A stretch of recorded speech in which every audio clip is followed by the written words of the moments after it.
Hello, ladies and gentlemen, and welcome back to another amazing Playday of Talent League. And boy, let me tell you, we have a really spicy one for you here today. Blue Jays versus Ignite Esports. I mean, there's a lot of things to talk about, and we'll go over this in a second. But first, let me just introduce my co-caster here. Wumby, definitely, they're definitely new here, but they've been doing a really good job. I've watched them in a few casts, and I'm really excited to cast with them. So, yeah, Wumby, say hello. Hello. Nice to be here with you today. I had you as my Zerber on Monday, and I'm here to cast with you today. So I'm very excited for this matchup. And I want to talk about both of these teams because we got a lot to talk about. Ignite forfeited last week, so we didn't get to see them play. Blue Jays kind of choked their win. They won 7-0 on their opponent's map pick, and then they went on to their own map pick and then lost 8-7. Now they share a point with their opponent, and Unexpected, I don't know what to really think. right? Yeah, it's a bit unexpected, because especially coming in from last season, they were coming in second place. They were the team favorites to be winning this league this season, and now they've just choked the first day. But of course, it's only the first match day. There's a lot more to come.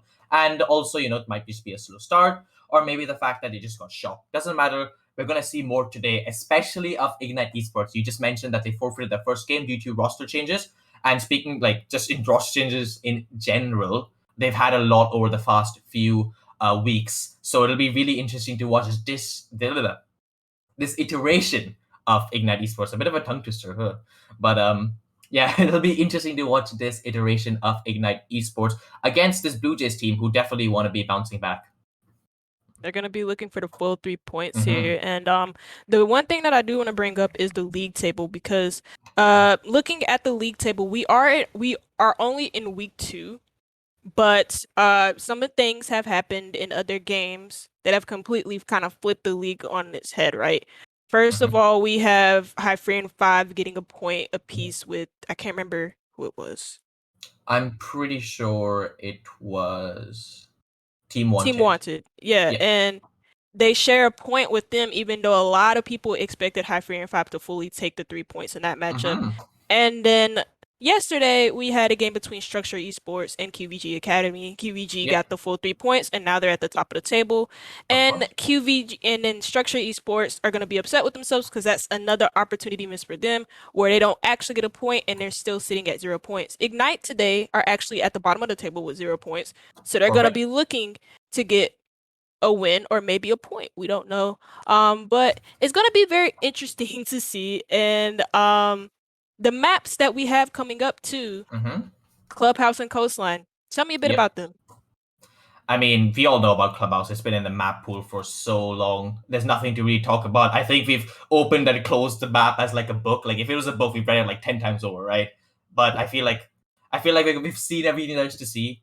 And maybe we're wrong. And especially with the new map buff that happened recently, I don't think it's changed anything majorly. But maybe we're gonna see a few new things. Same with Coastline, actually, another map that had gotten buffed recently. A lot of new changes, especially to the new map, new site of Kitchen. But that will come in due time while we cast the maps. But before we do anything else, let's just go over the community vote, which happened on Twitter. Please be sure, if you do want to be part of the community here, you can go onto the, the Twitter page for Talent League, vote for the match beforehand. And we'll put this nice little graphic on your screen, which should be just below me somewhere right now. And, as you can see, Ignite Esports, 51% to Blue Jays 38. And I mean, just looking at that, the fans of Ignite Esports, you can definitely tell that they're raring to go. They're definitely feeling confident today, especially against a Blue Jays team who, up until last week, were like potential contenders to the title this time. I mean, might have a lot to prove here today because I haven't seen them play.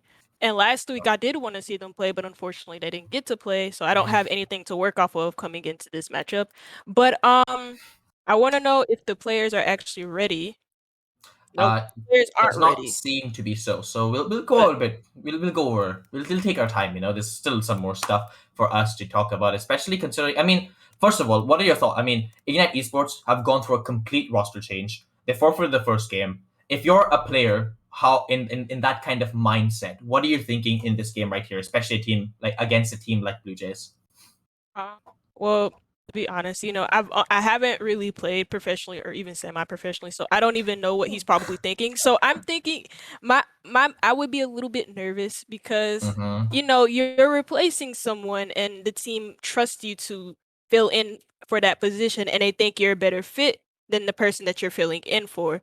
Maybe there was some team chemistry going on that we don't know about. Maybe there's some issues with how the person was playing. Mm-hmm. We don't know what was going on, and the No. team Yep. ultimately knows better for their roster, not the Yeah. viewers. And that's what they pick. I mean, I don't know Mm-hmm. who they replaced because again, I'm very new to this league, so I don't know Ignite Well, Esports like that. I'll jog your memory, or at least tell you about it, because I'm pretty sure Thank you won't you. remember as you were there. But basically, Ignite Esports was just a comfortable mid-table team last season. They forfeited the last game as well, if I remember correctly, against Noetic, because they were going through the roster changes and wanted to get a solid lineup. Unfortunately, they had to forfeit the game last week as well. We don't really know exactly the reasons, but from what I've heard, it's something to do with the roster changes. We're not really sure, so we're not gonna, say anything for a fact. But yeah, personally, I'm just looking really forward to watching this new form of Ignite Esports, considering how they were last season and comparing them to this season and see how much they've improved their roster or how much they've, deproved, I guess, which I hope, fingers crossed it's not, because, when you do big changes like this, you always want it to be positive, but it doesn't always go positive, right? I'm thinking about in the EU League a few seasons ago when Vitality had their super team and they got in world champs like Fabian and Goga, and they combined them, it just didn't gel together. So just because there's a new roster doesn't always mean it's going to be a new better team. It's just always about how the team plays together. And I have full confidence that Ignite Esports today will give us a good showing about why they did have to make these roster changes and prove all of us wrong, or at least the people who are doubting them wrong, and get this done. And also, I am waffling if you can't tell because I'm just saying a bunch of random stuff. But if a bit of an update on the game, one of the players in the lobby is having some Uplay connection issues, completely out of our control. So we're gonna be you're gonna just have to see our beautiful faces a bit more longer. Yeah. Mm-hmm. Yeah, I mean, okay, we can talk a little bit about more about this matchup because, We're or gonna have even to, other right? stuff around the league. I mean, yeah, we have to. But Mm-hmm. I'm very excited because like another team that made a roster change. I keep talking about them, High Fury and Five. They made Mm-hmm. a couple of roster changes, and so did Structure Esports. I think they traded in Suki for Saixa, and for High Fury and Five, it was like Gecko for what's his Melu, and then they had another new player join in, and all of those players, it seemed like the main one that I want to talk about was Structure Esports because I just saw them play yesterday, so I can Mm-hmm. give you my full opinion Tell me on about them. them, yeah. Yeah, with their roster change, they did. It seems like they played a little bit better than they did against High Fury 5 in week 1, and I don't know if Mm-hmm. that's down to the roster change or maybe they did something to for their team mental or maybe to their game plan. But they looked a lot better against, one of the favorites in the league, which is QVG Academy, after they made like a really strong start to Two the wins, season. yeah. Yeah. And they almost brought the games back into overtime on their own map and even on Mm-hmm. QVG's map a couple of times, but they fell a little bit short. And in leagues like this, you can't really fall too short, especially towards the end of the season. So they're gonna need to look to pick that back up. But Yep. Ignite Esports, I'm ready for this game and I'm ready to watch some good Siege, Clubhouse, and Coastline.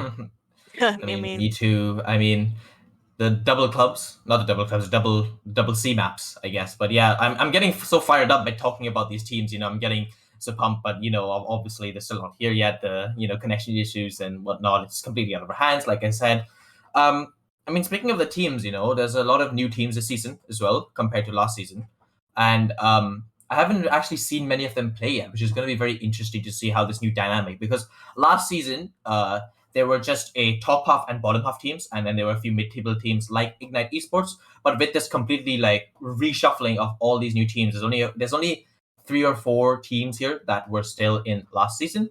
So it's just going to be like I'm just very excited to just see how all these new teams kind of mash together and what kind of not format, but what kind of table we end up in at the end of the season. And like you had said a few minutes earlier, every single point matters, especially towards the end of the season when you're trying to look for those top spots to qualify for the tournament, the tournament style bracket playoffs that we have at the end of it, which to be honest, Noetic Lawn, and they have no longer in this tournament. You haven't seen Noetic play because you just joined here, but they were there's so much to talk about Noetic. They were seasonal champions, won everything back to back to back. They were the kings, and now that they're gone, there's a spot opened up for a completely new king.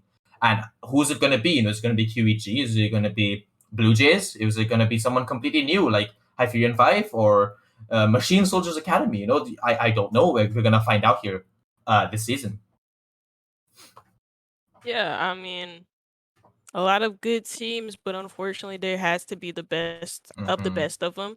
And I'm very excited as the season progresses, since conveniently enough, I joined at the beginning of the season. So like it's better for me rather than joining in the middle of the season where all the teams have played and then I don't know a single thing about them. Now I can like watch them all play at the beginning and I can gather information and mental notes on them. And like a parent, you can see them grow as it's cool. Yeah, I mean it's gonna be pretty nice because again I have a little bit of a soft spot for one of these teams, and I'm gonna keep talking about them, like Hyperion 5, bro. I casted them in another league, and they were one of the first teams that I've casted. And I do have a soft spot for their captain, Stizzy. I like Stizzy. And he's a pretty cool guy. All of them are. And I want them to do well this season. Like, I want any team to do well this season, but Hyperion 5 do have that soft spot in my heart because they are new here. And they have a lot to learn, but they are already a good team with some good players. I mean, the table says so, right? Second place so far, so they're not doing too bad themselves. And personally, I do also have a team here that I have a really soft spot in, but I'm not going to say anything because I don't want to jinx it or cast a curse or anything bad like that. So I'm going to keep quiet about it. Let a few matches run, and we'll see where we stand after that, because I don't want to say, oh, I'm supporting this team and I want them to win and I want it to go hard, and then they'll be like in 10th place after like 4 match days. That'll kind of be embarrassing for both me and them. So anyways, all this waffling aside, both teams are finally ready, so you don't have to see our beautiful faces anymore. Like I said, we can get into this first game, which is of course Clubhouse Ignite Esports on the defensive side. And Wombi, take it away. Alrighty, boy, we're gonna start off with the operator ban phase. We got Ignite banning first, and I fully expect to see a Thatcher ban and a Hibana ban because that's the norm on Clubhouse. You kind of do expect it.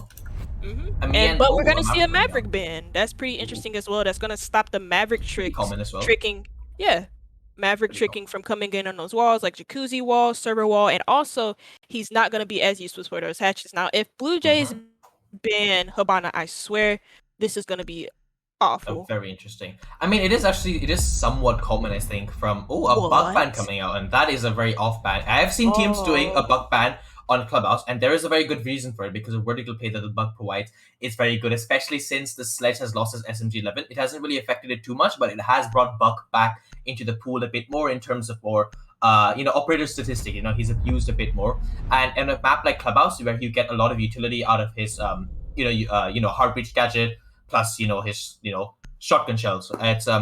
It's kind of a good ban here. It's kind of an off ban, but it is still, I've seen it a few times. And with the Valk ban coming out plus the Kai, that's pretty standard stuff you see on the defense. And I'm surprised the Thatcher's gone through, because Wombi, I know I've been speaking a lot, but me and whatever caster we have this thing called, we don't talk about the first ban, because the first ban is always usually Thatcher, and we always skip over it because it's kind of a thing, with the Thatcher ban coming up, what's going to happen, let's just skip over it.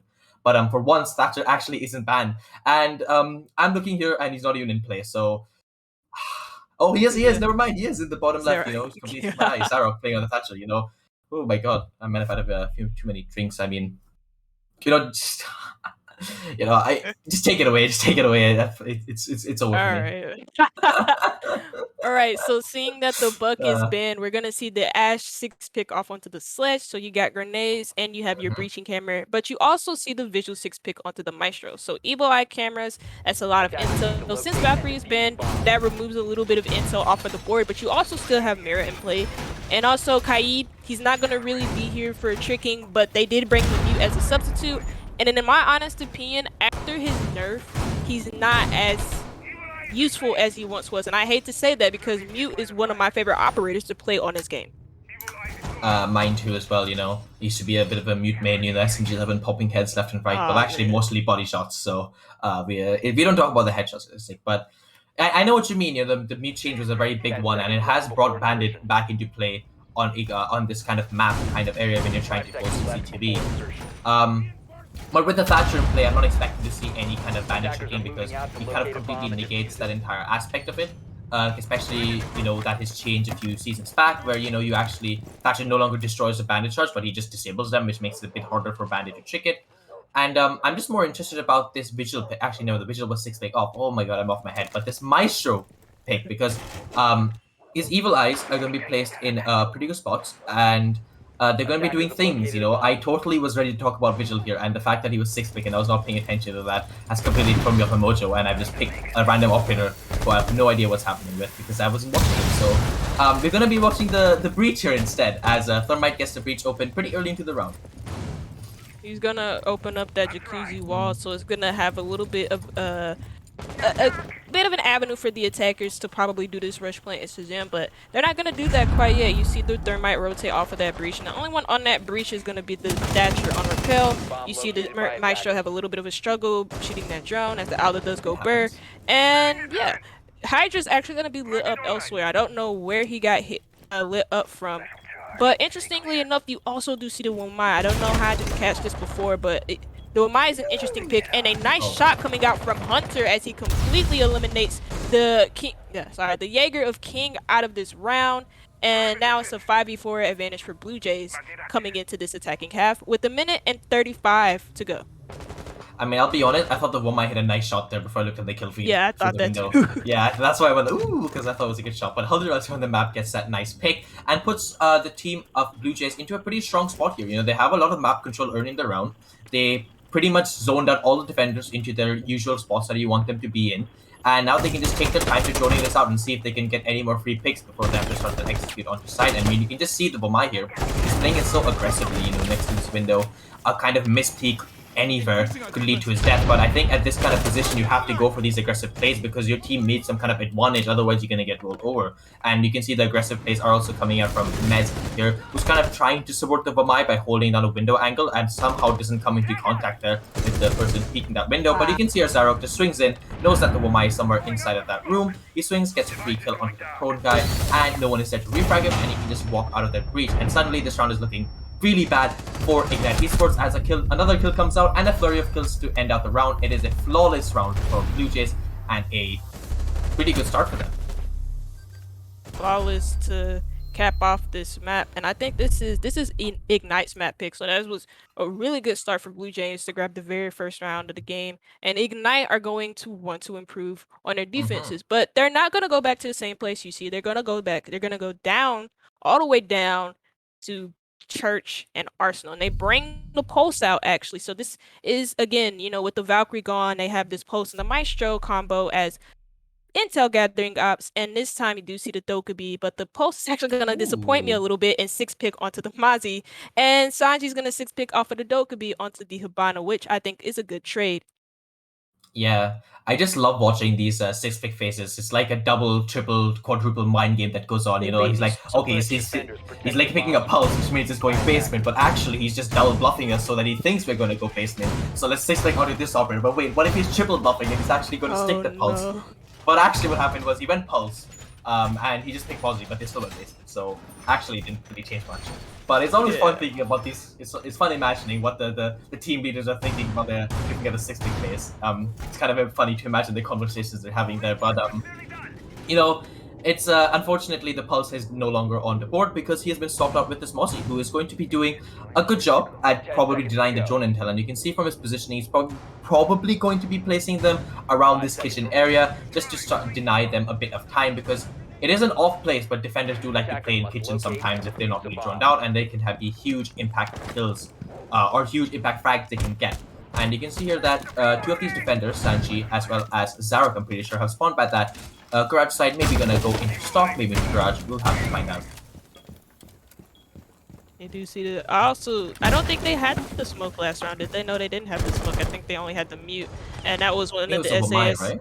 It was a Wamai and a mute that they had, but they brought the smoke out this time, and now they have this sledge uh entering through CCTV room. He's gonna make some holes, key to his breaching hammer, and you see Blue Jays kind of move in so quickly. They're taking this map control on servers and cache, and I don't know if Ignite are gonna know what's gonna hit them, as they're gonna get droned out of their positions as well. Blue Jays using their intel game to their advantage, and they're already in the building, and a minute has not even gone yet. They're not going to waste any time taking this map control, as it's still a 5v5 with 2 minutes left to go. You see Hunter go down the main stairs as well. He's going to use probably his Ayana clone to gather maybe a little bit of intel, or watch the rotations coming in from main stairs, but he's not going to watch anything because he's down, but he's not out. So he's probably going to be picked up by his teammate here, but he's going to be on 25 HP. He's going to be one shot for the remainder of the round. Unfortunately, as you know, there are no point notifications on, so even if the Maestro did know that he downed Hunter, basically. That was the kind of gist of it. But yeah, you can see here that when a defensive-sided team, or when a defender's team, when they're defending basement, I don't know why that took so long for me to come out, but when they defend basement and they don't have a kind of SSG hole or a TSM hole where they're going to play upstairs and slowly make their way down, the attackers just get the map control really quickly because they just have 2 drones go upstairs from 2 different sides. They're like, okay, upstairs is clear, they drone middle floor is clear. Now they know every defender's in basement and they have loads of time to, play around with. But when you're playing all the way back inside, you're gonna have to anchor and not give away any map control at all. And you can see here that Ignite Esports are doing pretty well with that. Even though the map control has been given away to Blue Jays, they still managed to get a lot of damage onto these players of Blue Jays, like Hunter, who had got down, and Sarah, who's been up to 50 HP. But as I say that, Hunter gets a nice nade onto Mez, and that is the man advantage to Blue Jays here, who are just going to slow things down a bit more. But with only 30 seconds left on the clock, they need to be a bit careful about this time management. Yep, you have the Melusi here in blue hiding behind this generator, and she's gonna probably be pinched by both the Ayana. She's gonna be pinned in that position by the Ayana and the Sledge, and the Sledge is gonna have to get aggressive. He misses some key shots onto King. That probably should have been a headshot siege, but okay. Hydra ends up getting down, so that's your smoke gone. Zerok getting a kill, and now Spills getting a kill, and Spills should get another kill, but it's not gonna matter because Sanjay's gonna finish off this round, making this another flawless round for Blue Jay Esports. That looked extremely dire for them. Towards the end of that, they were running out of time, and Ignite are not able to hold them off. Confusing round for Ignite Esports, but a very good one coming out from Blue Jays. Yeah, I mean, I don't think running out of time is the correct word, because those clubhouse defenses on basement always come down to the last few seconds when you want to execute a plant. But yeah, just a peculiar that they were holding it pretty well. They were following the plan. They knew the exact positions the attackers are going to come in through. And they just pretty sure they just lost their gunfights there. They had the damage done. I think that nade coming on to Mez kind of screwed things up a bit, changed the positions, and the guy on blue just coming down completely foiled their plans, killing the Jaeger and ending up distracting the Melusi enough for someone else to get the kill. I mean, I'm not really sure what else to say. They just weren't really prepared for the push that Blue Jays had done, and the ferocity at which they kind of pushed them towards the end of the round when they expected Blue Jays to slow it down a bit more after they did a lot more damage to them. Yeah, I mean, a little bit unfortunate for Ignite, but really good for Blue Jays as they grab 2. Bottle fell, don't worry about it. I was local. I thought you were like fast typing, showing us your WPM here. Nope, I have like a plastic bottle, and it's completely empty, and it fell off my desk onto my floor, and I completely forgot. So my apologies. Please go on.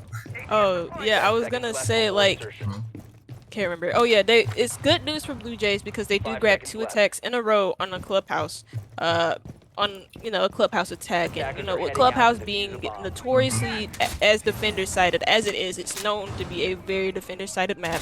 That's gonna be good for them. They're gonna be looking at this the split with like positivity, even if they lose like 3 or 4 rounds in a row, which they don't want to do, but still they're gonna be looking at that saying, oh, these 2 attacking rounds are so good for us. And again, you see, I wanted to comment on this because you saw King do it. He 6-picked off of the Melusi on a visual, and I want to see if he's going for more of a heavy roam play to stop this intense and fast map control, or to interrupt the map control that comes in from Blue Jays, because they get this map control so easily. As you see, Hunter's already in the building. He's doing what a fragger should do, and that's just take map control and gain some for your team. And critical is just gonna pre-fire at the Vigil here. He's gonna need some help. He can't die as the Thermite, and he's gonna spray at King, and King is not gonna shoot back because he ran out of bullets too. It's a 5v4 advantage for Blue Jays as that Vigil pick just looks like it came to nothing. There was nobody in their positions to trade him out, but here goes Cryptic though. He's gonna take out the unexpected Thatcher, and that's the Fuser down in CCTV. Now it's a 4v4 man and even man count for both teams, as Cryptic is gonna be pressured out of position here. He's gonna have to move, but he's probably gonna keep hold of the diffuser for as long as he can. It looks like the Thermite's gonna swing on him. Nope. Yep. It's gonna be somebody else. It's gonna be two different players that swing on him, and he's gonna be down. He's gonna get confirmed in a second. That Spill's grabbing that kill. A lot of action coming in for the first minute and a few. I don't know how much time has passed, but now it's a 4v2 advantage for Blue Jays. Yeah, I mean, a strong roam clear coming out from Blue Jays, and even though there was a bit of light there with the thing, but oh my god, put that pause on hold as Mez finally gets his first kill of this game as it picks up critical at the Thermite. I'm not sure if he actually got the church wall open there at Thermite.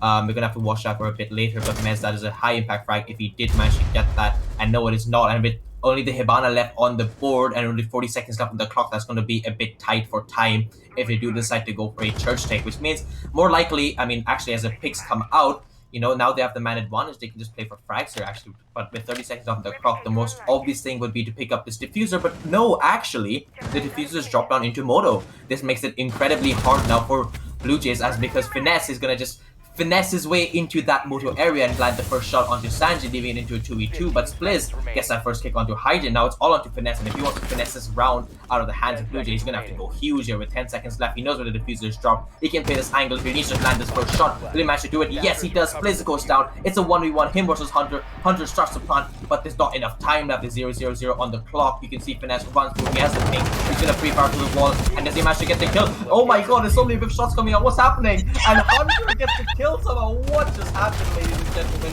What kind of gunfight was that? And somehow the knife comes out, and Maestro, I mean, if you are the Maestro there, you must be kicking yourself. You had all the bullets in the Alda. The guy was planting. You let him get off the plant. You let him finish the plant, my bad. He finishes the plant. He has time to run to the other side of the room, shoot a few bullets, and then knife. Like, my mind is blown, Bumby. You go ahead, honestly. I don't think I can talk, man. What the? It's, oh my god, I think that's the worst whiff I've seen in a while. I don't think, That's a tilter. oh my god, that is a tilter. It's a tilter, but it's hilarious for us to watch. We see the Thunderbird get 6 picked from the Bandit, funnily enough, onto Thunderbird, and the reason why I say funnily enough is because guess what? They're going to CCTV and Cash. They don't have the Kaid in play because Kaid is banned. So Bandit would be good for this site, but instead they went for the Thunderbird, and they also have the Mute in play. So that's a little bit of drone denial, but they're bringing the Thunderbird, and it looks like they're going to have a heavy focus onto this Raptors control. Especially with the ADSs being placed down there, as I assume Jaeger would place his ADSs down in Raptors. I don't think I want to talk about that last round, and I don't think Maestro wants to talk about that last round either. I don't even want to imagine the comms there. Like, if you're a Ignite Esports player that is not Finesse there, you're thinking, okay, let's go, you won this round, and then you witness something like that, like, what do you even say? Like, nice try? Like, I don't want to know, but let's swiftly move on from that and see that they've decided to go to CCTV now, and Ignite Esports, they need to have a complete mind reset and play to their best potential here. They can't afford to get tilted. It's only round 4, and even they lost 3 rounds. Okay, speaking of getting tilted, Mez gets taken out from Hunter, the hero of last round, manages to get a first pick here as the wall gets opened up, and Hunter, who had killed Mez, is gonna just stay on that window there on 51 and just apply pressure and be a nuisance. I think they got the wall pretty early. I was not paying it a little bit of attention. I'm not gonna lie. My brain kind of knows it is pretty easy, right? Oh my god, Oh, a Cryptic. double kill coming in from Cryptid, and that's the Thunderbird going into full effect that she does have that Nitro Cell needed. And now it's a 4v3 advantage for Ignite Esports. They have a good advantage coming into this round, and they make that advantage even bigger as they grab Hunter. That was the hero from last round, that was the villain for Ignite Esports fans, and now he's out for this round. So no clutch potential coming in for him. Now it's Xerac and Critical in a 4v2. This may be possible, but it's gonna be hard. it's gonna be hard. They're gonna look to get this wall in construction facing Cash, and you have a player on Red, you also have a player in Raptors, and you also have a player right on CCTV door, or the door between sites, and also a player in Garage. So they're watching these angles. There's no way that Ignite Esports lose this. But yeah, I'm gonna curse them. I'm so sorry. Critical's gonna get a kill onto Finesse, and now this is a 3v2 man advantage for Ignite Esports. A lot of time for BLUEJAYS to work with. You know, they got that wall open. They have the big wall open in CCTV. There's no, I don't, you know, there's ways that Ignite Esports can lose this. I can't say there's no way. Alright, let's stop cursing them, you know, just cast their on as is happening. With 50 seconds left on the clock, the dynamic duo of Thatcher and Thermite have got the breach open. They're gonna try to walk into site here as a few missed shots come out from the mute there onto the Thermite, and he's gonna be on a little bit of HP there, enough to tank a bullet, I reckon. But he's gonna have to walk in first. He's gonna attempt to plant here, but he needs to be very careful of his Thunderbird playing really close to that door, just on the opposite side of it. If he goes for that plant, the Thatcher's not gonna be in a position to cover him, as a smoke grenade as well. They're blocking a few lines of sight. So maybe the mute won't be able to see the plant going down, but as the smoke goes away, the Thermite rushes in and gets picked up by King, leaving it all into the hands of Xerac, who manages to get the first kill, but King cleans it up there with the next kill as well. And finally, a breath of fresh air and a sigh of relief coming out from Ignite Esports here, both for the fans and players, as the disaster of that last round did manage to affect this round, and they managed to get that first round on the board, probably the hardest one to get for most teams. Yeah, I mean, if they had to win a round, it was that round right there. They've lost 3 rounds. They should have lost that round. And the last round before the one they just won, they shouldn't have lost that. Finesse was in a 1v1 with 0 seconds left. The only, like, I don't know. He was about to. Let's not talk about it. Let's move on. Yeah, you know? if they had to win a round, basically that was the round to win. We do see the post get 6 picked off onto the Mazi yet again. They don't want to play post, and they're gonna go to gym bedroom this time. And they picked the Umai again, and they also picked the Jaeger. So the duo for burning utility is here again. And you see the mute coming in again. I want to know if, in a way, if the mute, what the mute does for them that helps them win those rounds. Maybe it's denying drones. I don't know. It's denying Flores drones, I'm pretty sure. I'm pretty sure just because Flores is such a strong operator, just the fact that the mute is in play kind of like discourages people from being Flores. I mean, I might be completely wrong here, you know, I haven't played this game for a little bit as well. I might be a bit out of the loop in terms of meta, but from a tactical point of view, that makes the most sense for me. Drone denial, some kind of utility, as well as the Flores drones, which are such a big kind of pain in the ass for most defenders, even if it doesn't really, you know, defend the wall as much. Just the fact that it can like stop Flores drones and basically prevent like poor little C4s from exploding, it's kind of like a big deal. Enough to like, you know, warrant a pick over someone who can like wall denial. And you do see there's not going to be a lot of wall denial coming in from Ignite Esports, because with the mute, with the recent mute changes, Thermite's going to be able to place his Thermite charges here and be able to get this wall, and that's going to aid him in that. As you see him throw out an AMP. And Hydra, I think, just got lit up from the drone hole. I'm not too sure where that was from. Yep, it wasn't from the drone hole. He was just standing right in front of it. Through the wall as well. And yeah, through the wall as well. And Hydra's now down to a little bit of HT, but there has been HP, but there has been no men lost from either side, as it's 2 minutes and 5 left. So, you know, BLUEJAYS have a lot to work with. I say that each and every time because it's true. And you know, you see the drones come into a full effect. They're gonna drone out this Jaeger, so they're gonna be looking to eliminate the roam games and probably the flank potential that Ignite has. And King is actually gonna get lit up also from the east side repel from Spills, as he's looking to make some plays on this sledge. But you see the hot drop in logistics come out from a Ignite player. Oh no, he's behind there. Oh, I thought he like literally just dropped in there. I was so confused. I He forgot got about hot that dropped spot. in. I'm not gonna lie. Yeah, I was like, yo, what? They're Yo, wild. tactical Thatcher inbound. Just gets dropped to the hatch.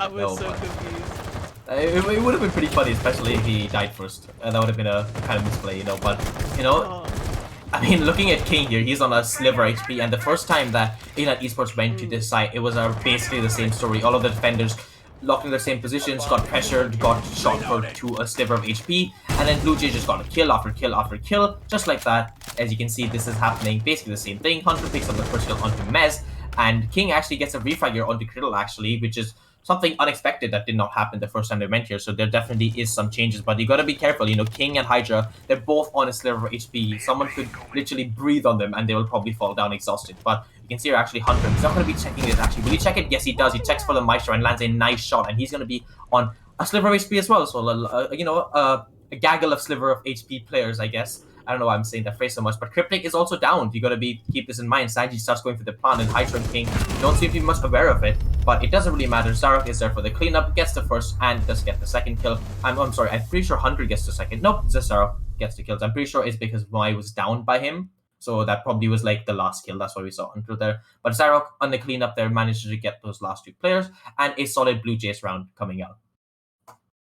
BLUEJAYS are completely stopping Ignite Sports on these attacks, and I have to say it right now because the main thing that kind of strikes me as a little bit odd from Ignite Esports is how soon they are willing to just give control up to BLUEJAYS. And the reason, like, you saw the Jaeger, he was by himself, I get it, but like, you saw the Jaeger and there was nobody in support of him to help him. I don't know, it's like the main thing that you want to do on a clubhouse defense is waste time and aggressively defend your positions. And if you're not doing that, the attackers are just gonna walk all over you and they're gonna gain map control. You are the defenders. You have map control at the beginning of the round. It doesn't matter. You have the map control of everything. And if you give like a certain room up that has access directly to the site, you're gonna lose a lot of that control, and then you're gonna start to lose around. And that's where my confusion comes in, because you see how quickly BLUEJAYS gets that control into the map, and then you see how soon Ignite Esports just back off from it. And that's kind of where my confusion comes in from Ignite Esports, basically. Yeah, and I was just paying attention a little bit as well to how they were attacking. And BLUEJAYS were going for a different kind of attack. Usually, you'll see the attackers trying to push into get control of cache and CCTV, and after that, the defenders get pushed back, and then they play time. But they just straight went for the wall, and then they just played for construction as well as logistics, and it just kind of maybe is like not the way that Ignite Esports are used to getting attacked, and that could be a factor as to why they weren't able to defend it very well. But never mind that. We're going back to basement, where Ignite Esports had a very good showing. Finesse had a pretty good round, except for the very end, where he kind of botched it. But he did it very well to bring it into a almost 1v2 clutch. But you can see here that Ignite Esports are definitely playing this a bit more differently. They're having a stronger roam presence here, and BLUEJAYS have definitely slowed down compared to the first time they've tried to run through this. The drones are a bit slower, and the economy is thriving. It still has they have a few drones, 1, 2, 3, 4, 5, 6. They still have 6 drones left, so it's not like they're struggling for drones. They're just taking it a bit slower here. The construction wall does get opened, as Critical actually takes a lot of damage because of this pulse all the way down to 25 HP. And now if I was a pulse, I'd just be walking around here and not wanting to give this pulse any kind of free shots onto my foot, especially considering his HP. But with a minute 30 left on the round, as well as the Echo smokes with the Melusi's in play, BLUEJAYS are going to have to speed the things up a bit. Getting this map control fairly easily, but this pulse is just going to be able to post them out, and the sledge might catch him off guard here, as Hunter's actually down on blue. He's going to be able to cut off these rotations coming in from the defenders, and this is the same kind of like defense that I've seen coming out from Ignite, but that's not at all what I've seen at all from them, because they did bring the pulse out this time, and he's gonna catch a kill onto critical, and that's the thermite gone, so no more exothermic charges if he hasn't used them already. And Mez is still gonna persist down here, but he's gonna get pinched, and he's gonna get traded out nicely by Sanji. The teamwork from Blue Jays here is ethereal. It's really nice to see as they end up making this an even min count with 40 seconds to go. They don't have as much time as they did before, but now they may have an execute onto site, as it looks like Armory is completely clear. I'm not too sure, but Zarak is actually positioning himself on main stairs, probably to deny these rotations up to kitchen. And you do have Hunter still watching out for Blue as he sees some, as he knows that there's somebody there. Cryptic knows that he's there too, but are they going to engage in a gunfight? I don't know. He's going to swing slow, and he's going to miss some shots. And oh, that's not a miss for him. Oh wait, King! He's going to like oh no, you're turning around, and he's gonna turn his back to the person who's shooting at him, and that's an Ignite Esports round.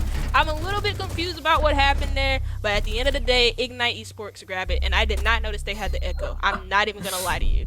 I mean, I could definitely tell that you were very confused, because at the last 20 seconds of the round, instead of casting, there were just a bunch of sounds being made, like oh no, yeah, which there was it's just definitely a lot. it was a lot to take in. Yeah, I get it, but you know, like they just dropped to the side. You weren't expecting that, because usually you want to clear a few players out. You know, then the shots being missed, but eventually it does not matter in the end, because of the man count and the fact that Cryptic had. I'm pretty sure it was Cryptic on the Jaeger, right? Or was it King? It was King. It was King. Sorry, it was King on the Jaeger there, who who won that gunfight against Hunter. I'm pretty sure, of the Yana, and that's one of the more deciding gunfights of the round, who to get blue control. Because if Hunter had gotten blue control there, then that puts it a big question mark onto the round, because now it's as the Echo playing out the backside and the Melusi playing in the corridors, you're like, okay, we don't have blue control anymore. You have to watch out, and then you have to watch two angles, and that becomes a bigger problem. You're at a man disadvantage now, and the plant could maybe go down. But the fact that King managed to win that gunfight just guarantees them the round win, and puts them in a 2-4 split, which is honestly, it's not the best, I'll be honest, but it's not the worst. It could be 5-1, it could be 6-0. So at the 4-2 split, you win this first round, and you're looking to be in a pretty manageable spot here. And as always, the first round of every single split, it is very important. They always want to get this win. And you can see here, Blue Jays on the defensive hold. They decided to go into basement here, and they're going to be running something similar to what Ignite Esports ran the second time they went basement, when the round we shall not name, where you can see one of their players had decided to just be upstairs on the vigil and try to waste as much time as possible. Unfortunately, he died, and there was a whole fiasco that happened. But I'm going to see probably something similar here. But the aggression from Ignite Esports, you can see they're going for these kind of not spawn peaks, but spawn aggressive plays, shooting through windows, like alerting the defenders attackers of Blue Jays, of Ignite Esports. I'm getting all mixed up. The defenders of Blue Jays are, giving themselves away, like, hey, if you're still here, you got to be careful. Don't push the map without droning it first. Trying to waste a bit more time with these aggressive plays. Okay, that took way too long for me to say. Sorry, I get what you were saying. And see Ignite Esports on the attack. We do get to see the 0, and with the recent update, with the recent changes, he does get 2 hard breach utilities. And that's another thing about Buck, as King takes out critical. And I think I just saw a shot coming from Hunter. I'm not too sure what that was. He was looking through Jim Hatch, and he had a pixel of someone, and I think that was Mez that he shot at. But yeah, and now he's gonna, okay, Zarak's gonna get down, and now that's another another kill for King, as he grabs his double of the round. And oh, this might be a kill for him, but no, Sanji says, no way, Sir Ray, and he's gonna kill King right in the process of him getting his triple kill round. And now it's a 4v3 man advantage for Ignite Esports. But I wanted to talk about this a little bit, because the Buck, he was banned, but another thing that people have chosen Buck for recently, as now as a hard breach, breach, pick him more, yeah, it's because of the hard breach utility. He gets 2 now instead of the 1, and in most cases, people are like, why bring a hard breach when you can just bring a Buck, Monty, and stuff like that? They can open the wall just as quick as Thermite can, or Habano, or Ace. And in all honesty, I can see what they mean by that, because you also have, Zero with his cameras. He gets intel, and he also has those hard breach utilities, and plus he can zap out utility with his cameras as well. As you see Hydra go for this kitchen hatch, and you see Ignite kind of stall themselves out here a bit. They have the map control. Every single player of Blue Jays is actually on or around the site, you do have Sanjay and Blue, you do have Hunter and Armory, and then Spills is actually going to be in Church. And Ignite Esports are running a little bit out of time, but that's kind of the norm here on the Clubhouse. You do see 30 seconds left, but that's Sanji down to Mez, and that's the Sledge getting a good frag for his team, making this a 4v2 man count. He's going to try for a nade behind the bar as they burn out the ADSs. And oh, some smoke's going out, a lot of kills as well. Bill's is going to get a kill onto whoever that was, but he's going to get traded out by Cryptic, and that's a good round coming in from Ignite Esports. I mean, it was a bit closer than you thought. I'm pretty sure the Sledge got downed as well, so it was actually a 1v1 there at the end. Yeah. So if the smoke had a bit more bullets there, you could have been looking at a different outcome. But yeah, I'm very impressed here by Ignite Esports and the fluency of the attack. You know, with BLUEJAYS going for those aggressive plays at the start, you know, shooting through those windows, it kind of puts a kind of doubt in attackers' mind, like, oh, I need to be careful of the defenders here. But nope, King just walked in, gets 2 kills, and almost gets the third, but BLUEJAYS managed to get the refrag. But in the end, it didn't really matter. It's in a 3v4. They just ended up getting those refrag trades and didn't really have to put the bomb down. And at the end of the thing, it was actually pretty sure it was exactly 1-for-1 trades coming out, leaving it all onto Cryptic at the end, who gets the last kill. And yeah, it was a really solid round coming out from Ignite Esports, and it's one that they desperately needed if they didn't want to go down to a 2-5 split, which would have been a 3-round deficit, which is not something you want to ever try to conquer in Siege. I mean, a 5-2 deficit, especially on your attacks into the second half or whatever. Being down 5-2 on Clubhouse on your attacks with how defender-sided Clubhouse is, and I'm gonna keep saying that because this map is extremely defender-sided, according to statistics, and yeah, it would spell trouble on them, and this is their own map pick, so like they want to make this a little bit closer than what it was, especially on that first half. I want to say that their defensive half was kind of a blip, and they probably were having some communication issues because, as you said before, they did bring in a new player into their team. Well, okay, let's not get ahead, right? If it weren't for that finesse whiff, right, it would have been a 3-3 split, which honestly, all things considered, isn't really that bad. We're not talking about it, we're just referring to it. And it would have been a 3-3 split with it, and if that didn't happen, Ignite would have the advantage right now. So actually, they're not doing too bad, you know. They even though they lost like 2 flawless rounds in a row at the start, they really have pulled it back since then, and are looking pretty good for themselves here. Yeah, I mean, the reason why I say it was a blip is because a lot of those rounds that they lost to the BLUEJAYS and that made this a 4-2 split were very extremely convincing rounds from BLUEJAYS, and that's kind of what I mean. And it's just like on your defensive halves, you don't want to have the attackers be as dominant as BLUEJAYS were on their attacking half, because yes, finesse through that round, and we will probably clip that, maybe. We don't know. Yeah, we will. It'll get clipped. It's a good Twitter clip, you know. It's gonna be clipped eventually. It's definitely gonna be clipped. That's not for yourself. Regardless of that flop from finesse, BLUEJAYS was extremely dominant on their attacks, and I want to see if Ignite Esports can do the same thing or have the same type of dominance. And you do see the Ayana actually in generators, or I'm so sorry, in blue.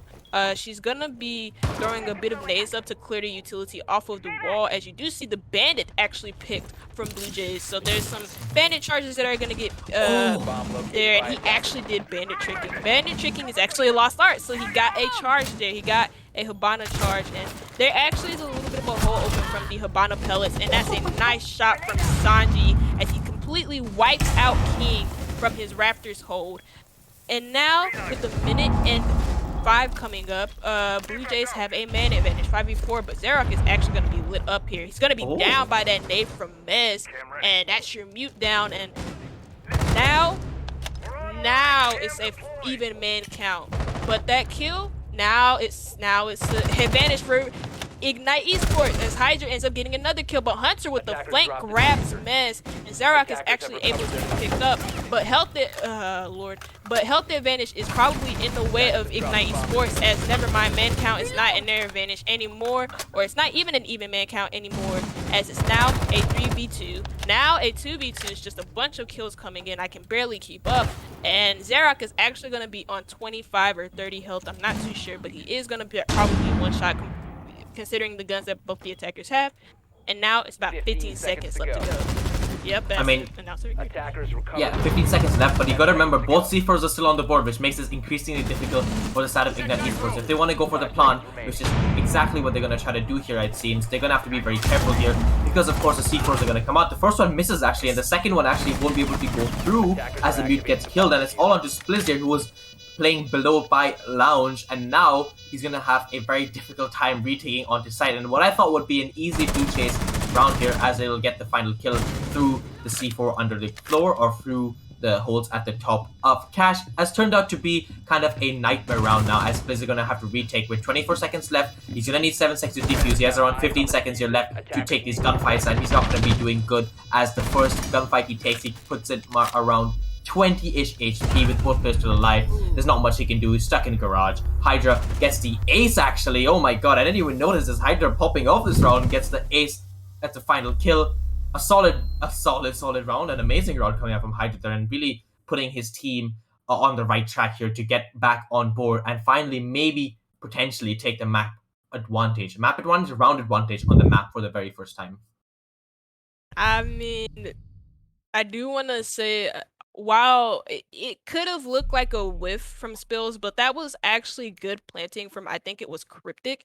He completely moved off of the default plant spot and moved somewhere completely different, where he knew that the Nitro wasn't going to be placed, and he got the diffuser down. And Hydra had an insane round. I don't want to take that away from him. He got the ace, and he also covered his planter, which is when you're planting, you always want that good cover, and he trusted his cover enough to get the plant down, and he did. That was a very good switch up from Cryptic to be able to get that plant off the way that he did. And with Ayana, your fragger, you don't really see that a lot with with your fragger planting, and that's kind of funny. But what's funny now is BLUEJAYS actually getting the Clash, so I'm guessing they're a little bit tilted because you don't ever bring out Clash unless you're mad. I'm kidding, of course. But there's a reason they brought him out, and it's probably to slow down the attackers. They don't have a smoke in play. They have the mute, they have the bandit, but they don't have anybody else to be able to slow down these attackers. And Ignite Esports are gaining map control quickly, so this is the opposite of wasting their time. As you see, Sanji just like kind of is lining up his shot behind him, and if he peeks the attackers and if he gets headshotted, then that's gonna be the man count going in the advantage of Ignite Esports. But he backs off of it, and you see the Clash still at that front door, and she's gonna be denying this garage push actually. So interesting pick. I kind of like the Clash pick a little bit. I take it. Interesting strat there coming out, trying to be a bit aggressive onto that garage door, like you said. But you know, I mean, look at Ignite Esports actually. They've already got control of bedroom. They've got control of Logi. They're pushing into construction now. Like, the defenders of BLUEJAYS are scrambling to get back into position to defend this. The drones are coming out, and the Clash just about gets here in time to prevent them from pushing in. But like, honestly, they could have just rushed in, but actually hold that thought for a second. Hunter on this flying onto these main stairs. Are the attackers of Ignite Esports aware of him? As the drone comes out, yes, he will be droned out, and it's actually going to take a deeper position onto the stairs, maybe kind of off angle, maybe none of the attackers are going to expect it, but doesn't seem like anyone is going to push him just yet. They seem to be content holding this angle here, see if he pushes, but Finesse is going to be putting up a zero cam.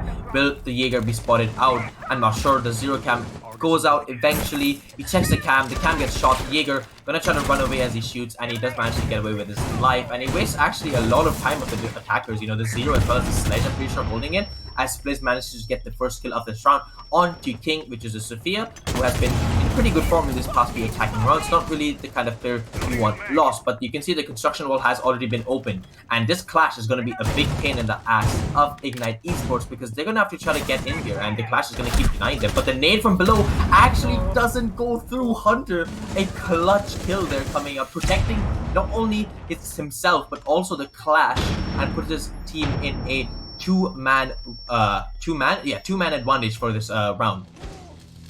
5v3 disadvantage for Ignite Esports is their construction push seems to have failed them. And you see Mesh just drop down, and there is somebody in stockroom, as I saw on the little highlights, and now it's a kill for a Hunter, making this a 5v1. Hunter going absolutely big in this round, and now it's a flawless round coming in from BLUEJAYS. And I want to say that was a really good switch up. They knew where the attack was coming, and they adjusted their utility to the cache site, because they knew that Ignite Esports were pushing that instead of pushing Garage, because you don't just want to push Garage and put all your attention on the Clash, because the whole point of a Clash is to grab the attention of the attackers.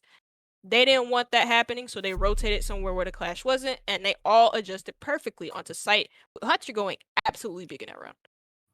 I mean, you gotta wonder, right? If Finesse had managed to get that first kill onto Hunter, what would have happened? You know, like Cryptic probably would have gotten that nade off onto the Clash, putting it into an even man count, or sorry, a man deficit.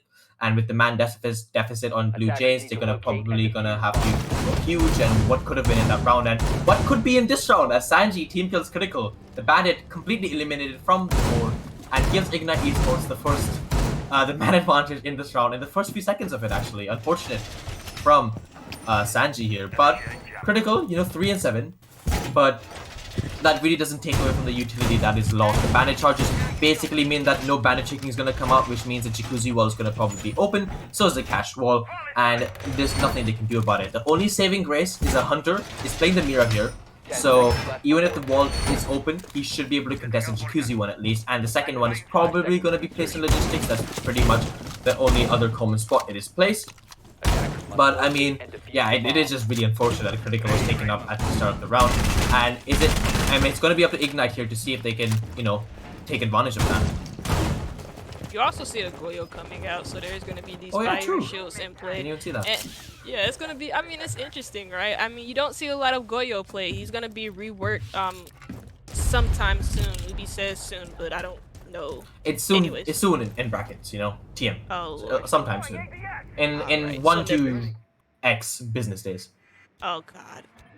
Anyways, we're gonna see King actually just push in from strip club. He's gonna push in from strip club to toilets, and he's gonna probably be looking to go on these main stairs to deny the rotations between that hallway, on that 90 hallway or the L hallway, whatever you call it. And you see Hunter positioned here in bathroom. His mirror is actually gonna be very crucial if they get this wall. If Ignite Esports end up getting this wall open, and the reason why is because the mirror is used to stall out time, but not only stall out time, but make the attackers second guess their attacks. Because if you see a mirror in play, but now the mirror's just gonna be popped because King is right there. He's gonna use his impact nades to full effect, making a hole beneath it, and then completely crushing the mirror stream right there, taking out her own mirror. And now with a minute left, or I'm so sorry, however many minutes just went by, a minute left, a minute and 35 left to go, you see Ignite Esports are gonna open this wall up. And it's still a 5v4, but the team kill came out, so it doesn't really count for Ignite Esports. And Hydra does take a lick of damage from whatever that was. I think I heard a shotgun go off, but I'm not too sure. It looks like she took damage from the mute in gym.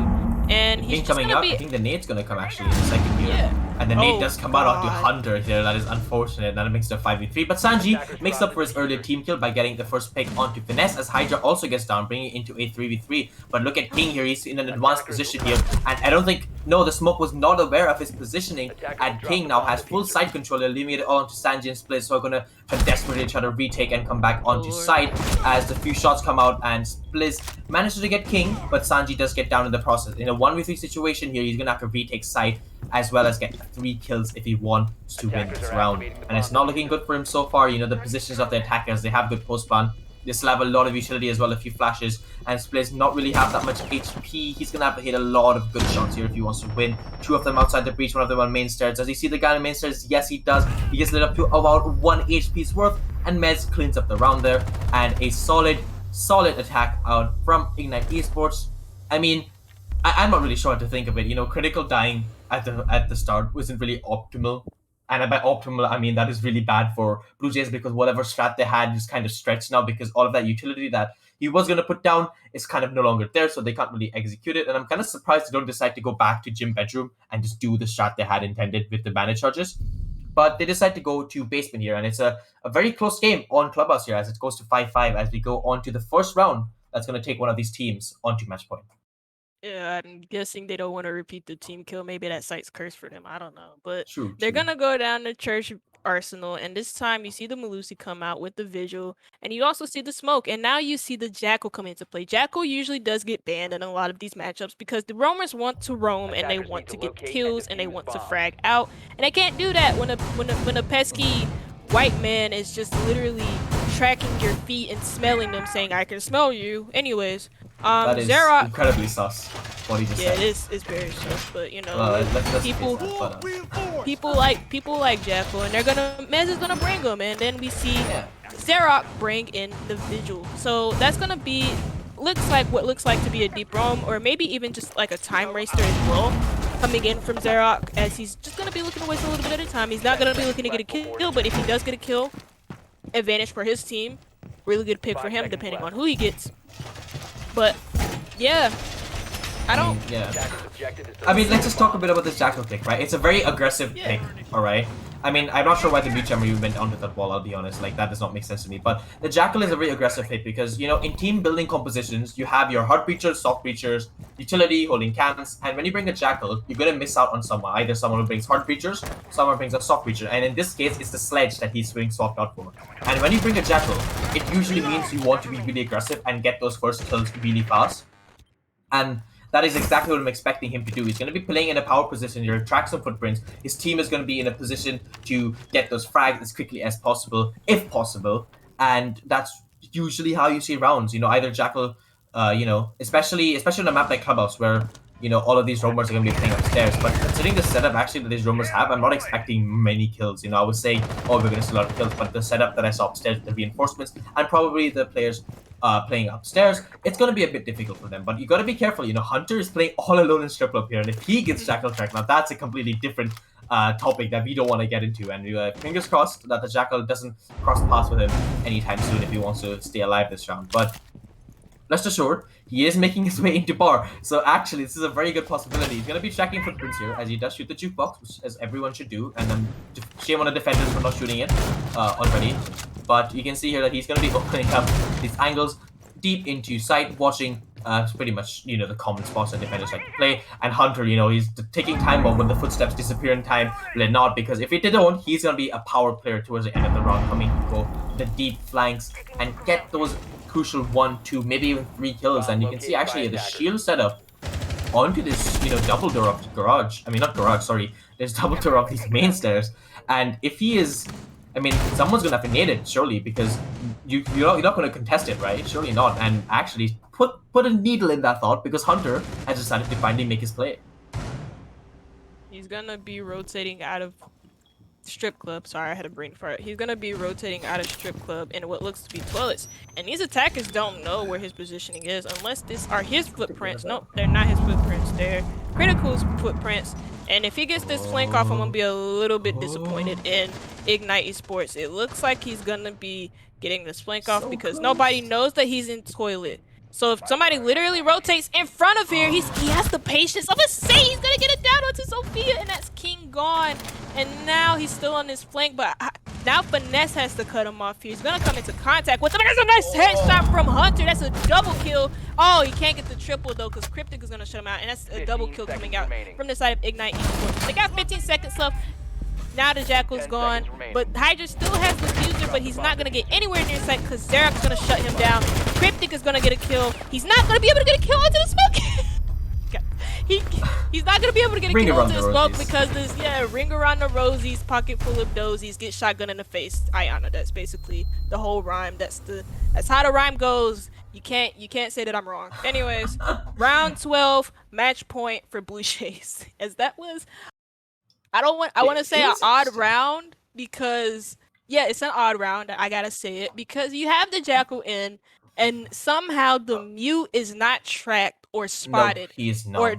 And they don't have any attention on him. And Hunter's able to get like 1 kill. That's an easy kill onto King. And then he's able to get that flick headshot onto Finesse, completely finessing his head off. And a little bit sloppy from Ignite. Well, right?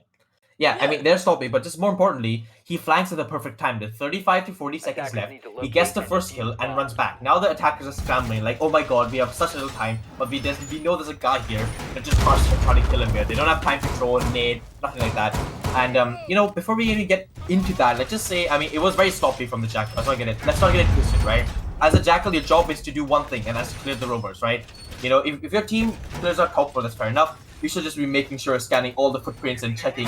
Especially, it is very common for defenders to play in strip club, you know.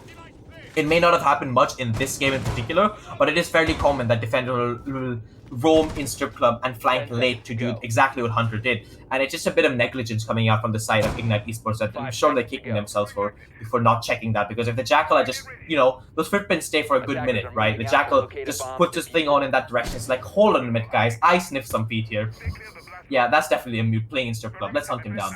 So I mean, that doesn't really happen there, right? He's not really zoned out. And no, let's just sniff. No, let's move on. Let's move on. That did not happen.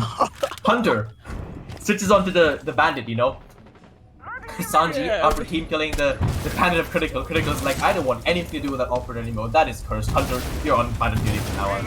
And Hunter doesn't do a really good job at bandit checking the CC wall, as he's gonna be playing in garage. Actually, I'm pretty sure to bandit check that. And he doesn't manage to do that either, so now he's just sitting down. But you know what Hunter does? He shoots heads, and that's exactly what's going to happen here. But the bandit trick actually potentially comes out. No, it's on the wrong wall. Hunter still somehow manages to mess that up. And now he's in a pretty bad situation. He's trapped here. He's on 1 HP. If he walks past his drone hole, he's going to get lit up. And, I tell you what. I tell you what, if he ends up getting like 2 kills in this position, somebody needs to piss test Hunter, because that's not going to be humanly possible. Because he's on 25 HP, so he's literally one shot, and he's going to be out. But Xerox sprays at a window, but that's the Ayana clone, so no worries here, folks. I was the only one worried for some odd reason. I didn't know that was the Ayana clone, but it's still an even man count. The only person who is on a sliver of HP is going to be Hunter. Oh, Mesh just missing out on a player in generators, as he's just hanging up on his upside down rappel. But instead of him watching this, he's gonna have Cryptic watch this flank, because Hunter's still alive. And so what? Hunter's able to rotate out of his little, out of what seemed like a little hellhole for him, and he's just able to rotate out into from basement. I don't know. I'm so confused. How? Did he just drop down into like blue to oil pit? Because I think that was the player that we saw that Mez was watching. Right? Oh my but how? There's like 3 angles all watching that exact drop. Like, how did that? You know what? Let's not question. Let's just continue. There's a minute left on the round. It's a 5v5 still. Well, my dips are finally being used up, and it's gonna be on Splizzer to manage to hold this garage area. He runs past the actual, CC wall that has been open, and there's actually a lot of people applying pressure onto garage right now. As a nade comes out, he needs to be actually careful here, and he does manage to trade onto King actually. So that is well done from him, in that position, to just get a kill before you die. That's the most you can do, and that's exactly what he does onto King as well. Probably one of the better fraggers on Ignite Esports right now. But Cryptic does the job for King, because King is deceased, as he does manage to get the kill onto Hunter, who was somehow still alive. I'm still flabbergasted, but with 20 seconds left, they're gonna have to execute basically immediately. But the Maestro's still alive. He can go for these Maestro camps, and actually, he doesn't get the kill. No, he doesn't, as somehow Finesse managed to get the kill, as Mez upstairs onto the breach gets those last 2 kills while we're not looking, and that is a Ignite Esports round, and that takes us into overtime. Bless the United States of America. Ignite Esports are actually going to go on their attack here. They're gonna start overtime with attack. So Blue Jays, if they lose, if they win this round but then lose their attacking round, they'll get the defensive side, and that's going to be good for them. But with the way that Ignite Esports have played these attacks, let's just say we're more confident for their attacks and their defenses, okay? Yeah. Most definitely. I mean, yeah, but I am also genuinely impressed, because I've seen Blue Jays play, and their way of defending is very methodical. It's very erratic. They have a lot of different kind of strats planned out for each kind of defense, like the Hunter playing in Strip Club, or the Vigil, all the way down to the TSM strat that they did. They've done a lot of different things, so they're always a very versatile team. And Ignite Esports, although they did have the best defensive half, they've definitely shown that they're a solid team on attacking on this map of Clubhouse. So they've managed to shut those kind of defenses down. I mean, they were 2 for split. They won 4 attacks, right? So they're definitely doing something right, and especially, I mean, I don't want to go back to that one round, the finesse miss, not finesse. Turning my headset off for this.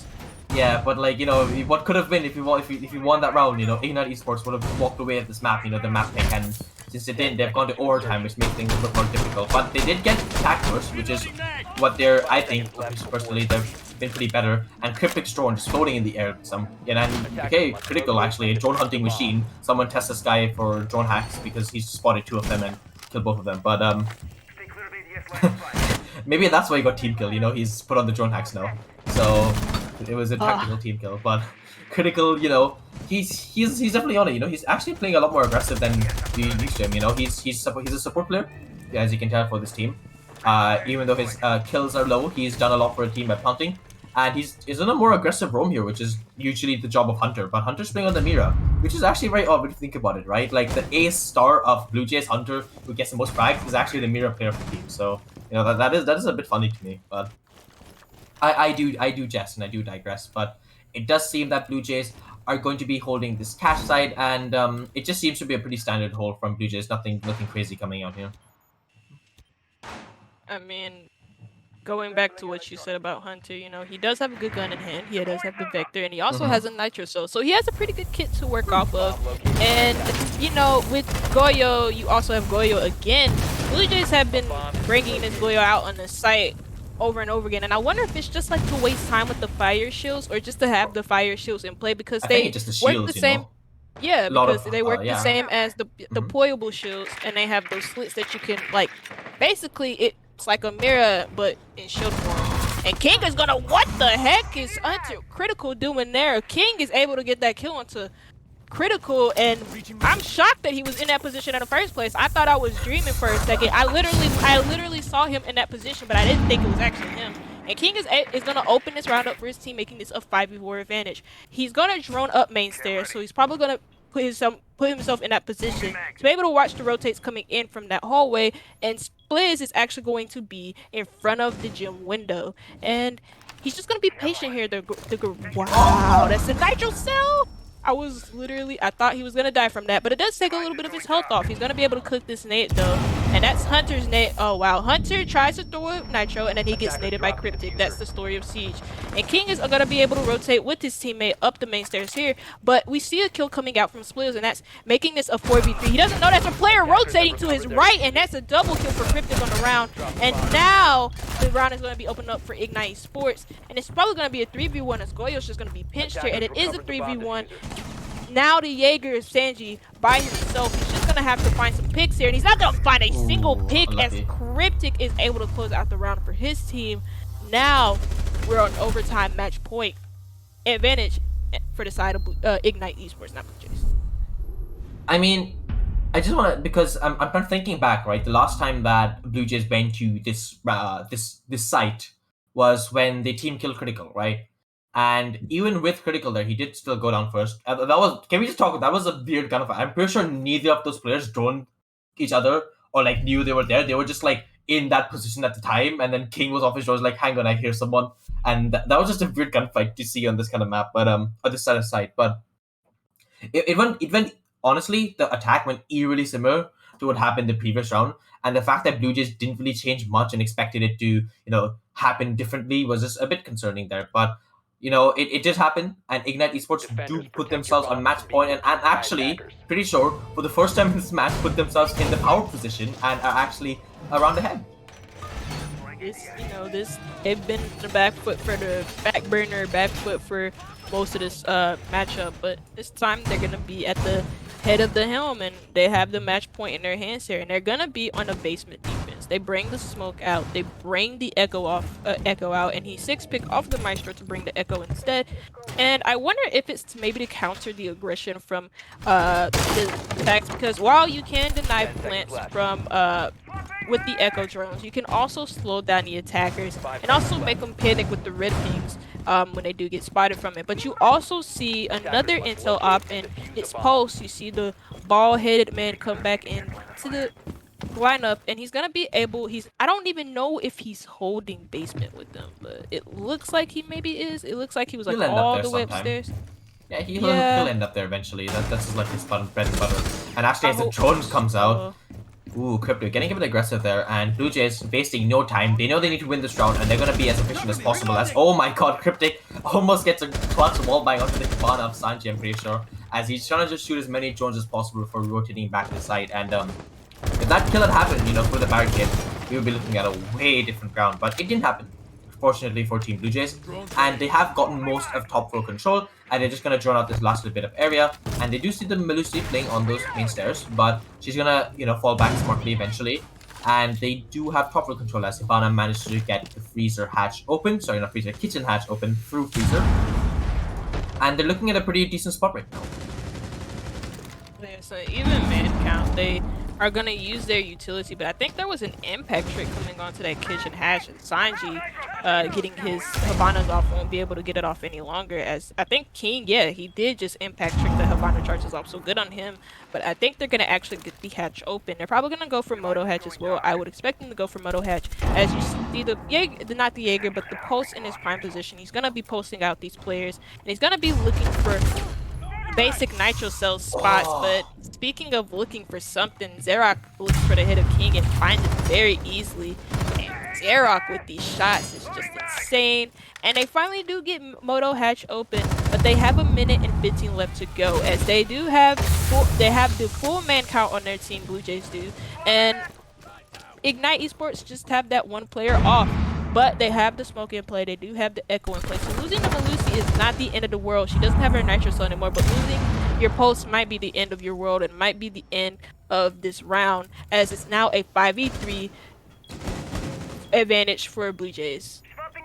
Yeah, with only 50 seconds left on the clock, there's a lot of work for Ignite Esports to do. They still have the Echo in play, but the Billow Pings come out and Hunter gets a free kill onto Hydra, and now this round's looking worse. So where one of these players on Ignite Esports is going to have to go huge if they want to keep themselves into this, if they want to take themselves to the map, you know? They're 7-6, but, you know, each of these players cryptic on this, you know, gen area, he's gonna have to get this kill onto this person playing on blue, and he actually does manage to get that, but the plant is going down by critical in a 4v2. The Echo Drone is not in a position to deny the plant as the plant goes down, and now the 2v4 Finesse and Cryptic on a little bit of HP. Scratch that as he gets killed. It's all onto Finesse now in a 1v4. He's gonna have to go absolutely huge. Does he get the first kill? Yes, he does. Unji caught off guard, but he's gonna have a lot more work he has a lot more work cut out for himself, and he doesn't manage to get any more kills as Hunter in the position of blue just managed to get that kill. And you know, before I pass it back on to you, there's just one thing I noticed which changed this round completely, and that was Hunter pushing through construction, you know. And Blue Jays, this is what I love watching about Blue Jays. You can see the problem solving happen mid-game. Like the round that they lost, they realized, okay, we lost because we didn't get blue control. So how can we prevent this? You know, apart from winning or ones in blue, what if we just send someone down construction tunnel, you know? That way we have two people contesting two different angles, applying more pressure. So if you don't actually have to enter blue, we can just hold blue from far back by applying pressure. And once Hunter gets control of dirt, which is just inevitable unless the smoke goes huge, or the player playing inside of dirt gets huge, once that player gets taken out, it just takes off so much pressure of Blue Jays. They can just put the plant down. The person on blue doesn't need to do anything, just needs to watch the cross back, which is you can actually do with the longer angles. And that's exactly what happened. And you're just watching this kind of live. Okay, pause. Cav, excuse me. You know, I was waffling on, enjoying my rant. It's apparently common for Blue Jays. You know, I thought I watched him enough. It's apparently not, but I was just waffling on about how I love watching Blue Jays play and how they problem solve, and they bring a Cav, which, you know, each to their own, and apparently they do bring Cav a lot. It is a common pick. Not the biggest fan, especially in this kind of environment. Yeah, I mean, it's the running joke in competitive play that we don't see Cav a lot, and for good reason, because like she on these roam games, you do see a lot of the time a Cav roam won't work because teams do a top-down clear of any map. It doesn't matter. Yeah. How do you counter Cav? Just drone. She doesn't go invisible like Vigil. You have a drone watching the flank. The Cav can't do anything. She doesn't have good guns to take the fights. Her entire kit is based on flanking people and taking them off guard. And guess what? If you have drones in play, she's not going to do that. Unless you play Cav in a really sneaky, unorthodox spot, which has been done before. Right, so don't get me wrong. But the way she's playing now makes me feel like she's not really doing that. And she's just going to try to waste much time. In which case, why don't you just play the Vigil instead, you know? So... stronger guns on Visual too, so like you don't have this gun that does like I think 35 damage. It's like one of the lower it's one of the worst guns in this game.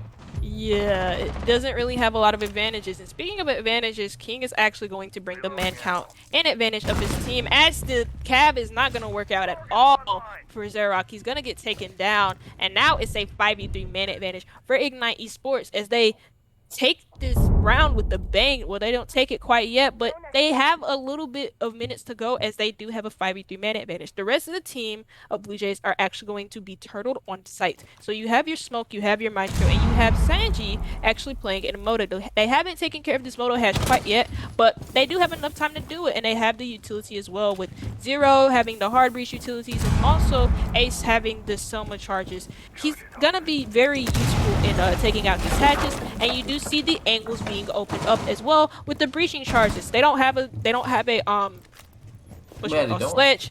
They don't have a sledge, but they do have a Sophia, and they have a Thatcher that has those breaching charges.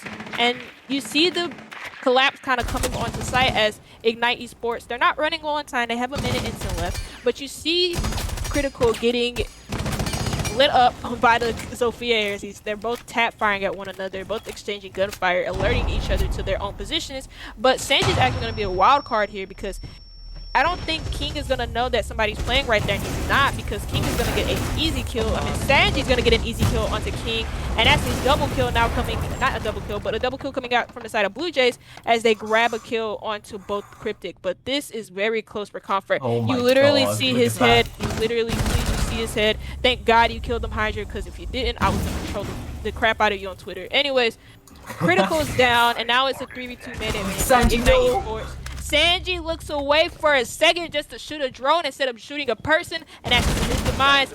Now we see the Smoke end up in a 1v3, now 1v2, as this is the operator you want in your clutch position, but you don't want him looking away like that. You see Ignite Esports sneakily grab the diffuser, and he's gonna be able to plant because this Zero is gonna have his back, and he's gonna be able to watch for any type of rotates coming in from Hunter. And Hunter, he's just gonna be sneaking around here. He knows about the positionings of both the players. He knows everyone in blue because he got shot from there, and there's pings on the player behind bar, and that's a careless mistake from Finesse, as he gets finessed easily by Hunter, and now he knows that there's a player behind bar, and he can peek this, and that's a 1v3 clutch from Hunter. There's no way. He's on 22 and 8. Oh my god, how does he do that? I don't know. Hunter. Follow me on Twitter, Hunter, honestly. I don't know why I said that. Hit me up for some siege. Hit me up, carry me in some ranked bros. Like, having a tough time. I just came back from a break. I need someone like you in my squad. But honestly, like, play by play, play by play. I mean, I'm having a hard time. Ignite Esports roam cleared perfectly. The calf play didn't work out. They were in a pretty bad spot. 2 kills coming out from Critical, as well as Sanji onto King, who had carelessly gotten down into blue there on his own with no one to refrag him. Gets shaded off. Critical gets a kill before dying into a 3v2, and that's a 3v1. And it's all down on Hunter in a 3v1 situation. In a post-plan 2v1 with 30 seconds left, somehow he managed to do it. I mean, I'm just a bit confused at what the Zero was even looking at. Like he was looking forward into like church. I'm just a bit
Hey guys, welcome back to Ignite Esports versus BLUEJAYS. We are on the second map. We are coming onto Coastline, and I'm joined by no other than my boy Jaeger.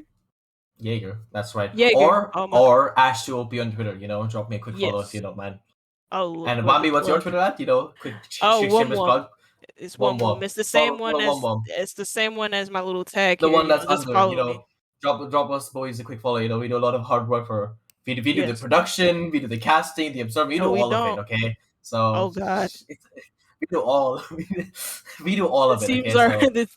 but yeah, the teams are gonna be ready and we're gonna head right into Coastline. And after the first map that we had, I'm very excited for this Coastline map. I like Right. watching Coastline more than I love playing it in I love watching it in competitive play more than I like playing it because in ranked you see like people play this map different ways and it's usually not what the team play, but in competitive play you have the team play, you have the frags, you have the aggression, and you also are going to have some bans. And what the first ban coming up is going to be from BLUEJAYS, and that's going to be a Thatcher ban. I said this yesterday when I cast with Cherish because I don't remember who banned Thatcher, but they banned Thatcher and I was like, I don't see a lot of Thatcher bans on Coastline. You usually see a Habana because of because of Flores ban. the billiards wall, and also kitchen wall, but Pretty yeah. strong operator Flores. He gets a bit banned, and Mhm.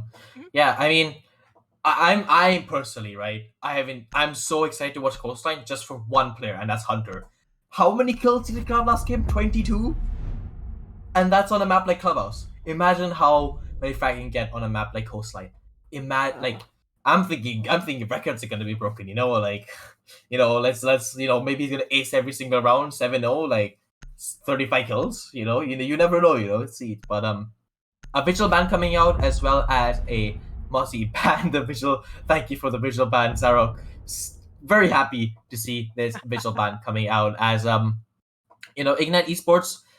Honestly, they probably are feeling a bit dejected after that loss, but it was a very close game onto Clubhouse, and if they want to salvage even a point from this, they're gonna have to win at least 7 rounds on this map of Coastline. And we know notoriously that they are a very good attacking team from what we've seen so far on Clubhouse. So the fact that they're attacking first, when they have people like King who can frag, and you have Lion plus Finka to help oppression, buff with the soft breach, as well as bringing the IQ just to help span the utility. It's a pretty solid and deadly line. Oh, never mind the Jackal as well, even more oppression. Oh god, if anyone's roaming, I feel bad for them at this point. But it is a very strong lineup and it's a very aggressive lineup as well. You can tell the intent in Ignite Esports they've not been put off at all from that other game. They're here to win it, and they're gonna go at it as hard as they can. And BLUEJAYS bringing the Oryx as well. If there is a map that you see an Oryx being played, it is on this coastline with a bunch of hatches and stuff. It could lead to some cool plays. I haven't seen anything personally myself. I've seen like concepts, like you get this kill, you can come up here, or you can waste time and jump up here, but I've never actually seen it in practice. So maybe it'll be the first time today. And Thunderbird, Smoke, Alibi, Kaid. Again, it's a very aggressive lineup coming out from BLUEJAYS here. It's gonna be a frag fest. I'm so excited to watch this, Bambi. I don't know about you. I'm very excited. I mean, the Oryx is a little bit of I want to say a strange pick here because there's not a lot of hatches on Coastline, at least not on this floor. But I mean, there's only 2 floors, so there's, the hatches. But basically, there's not a lot of hatches. There's one, you see it in Penthouse, you see there's one in Aqua as well. There's also one in Hookah and Luggage. I keep forgetting about that one because I forget that there's a hatch in there. See, that's the one that Oryx uses, right? Because the hero forgets about it. Yeah, but value. usually, like, you don't see a lot of Oryx play on Coastline because of that reason. But also, he does have that T5 in hand with the 1.5 scope. And he's going to use it to full effect. But the first player to fall is going to be Sanji on that Thunderbird. And it's King getting the entry frags. King has been insane on these entries. And he's done his team he's done a lot of work on Clubhouse. And now he's starting it off with a bang on Coastline. I mean, getting that first kill as well, and already pushing into lobby. He's so aggressive, and he's not afraid at all to just push in. And I'm pretty sure that Sanji just wasn't expecting the King to already walk in like that. And you can see the control has already been given up to Ignite Esports, and they're gonna start the vertical play onto Penthouse. And it does seem to be a Penthouse plant coming out on the side of them because of the amount of pressure they're playing in. Somehow still not spotting the Alabama who's still playing in bathroom. It's gonna be close as Hunter actually managed to finally get that refrag, who it is onto Cryptic of the Jackal, and there's actually one more person onto that balcony, and if he swings he can get the kill, but actually Hydra says, actually you're not gonna get that kill, I'm gonna get you first, and that's exactly what happens and puts the man advantage firmly back in the hands of Ignite Esports.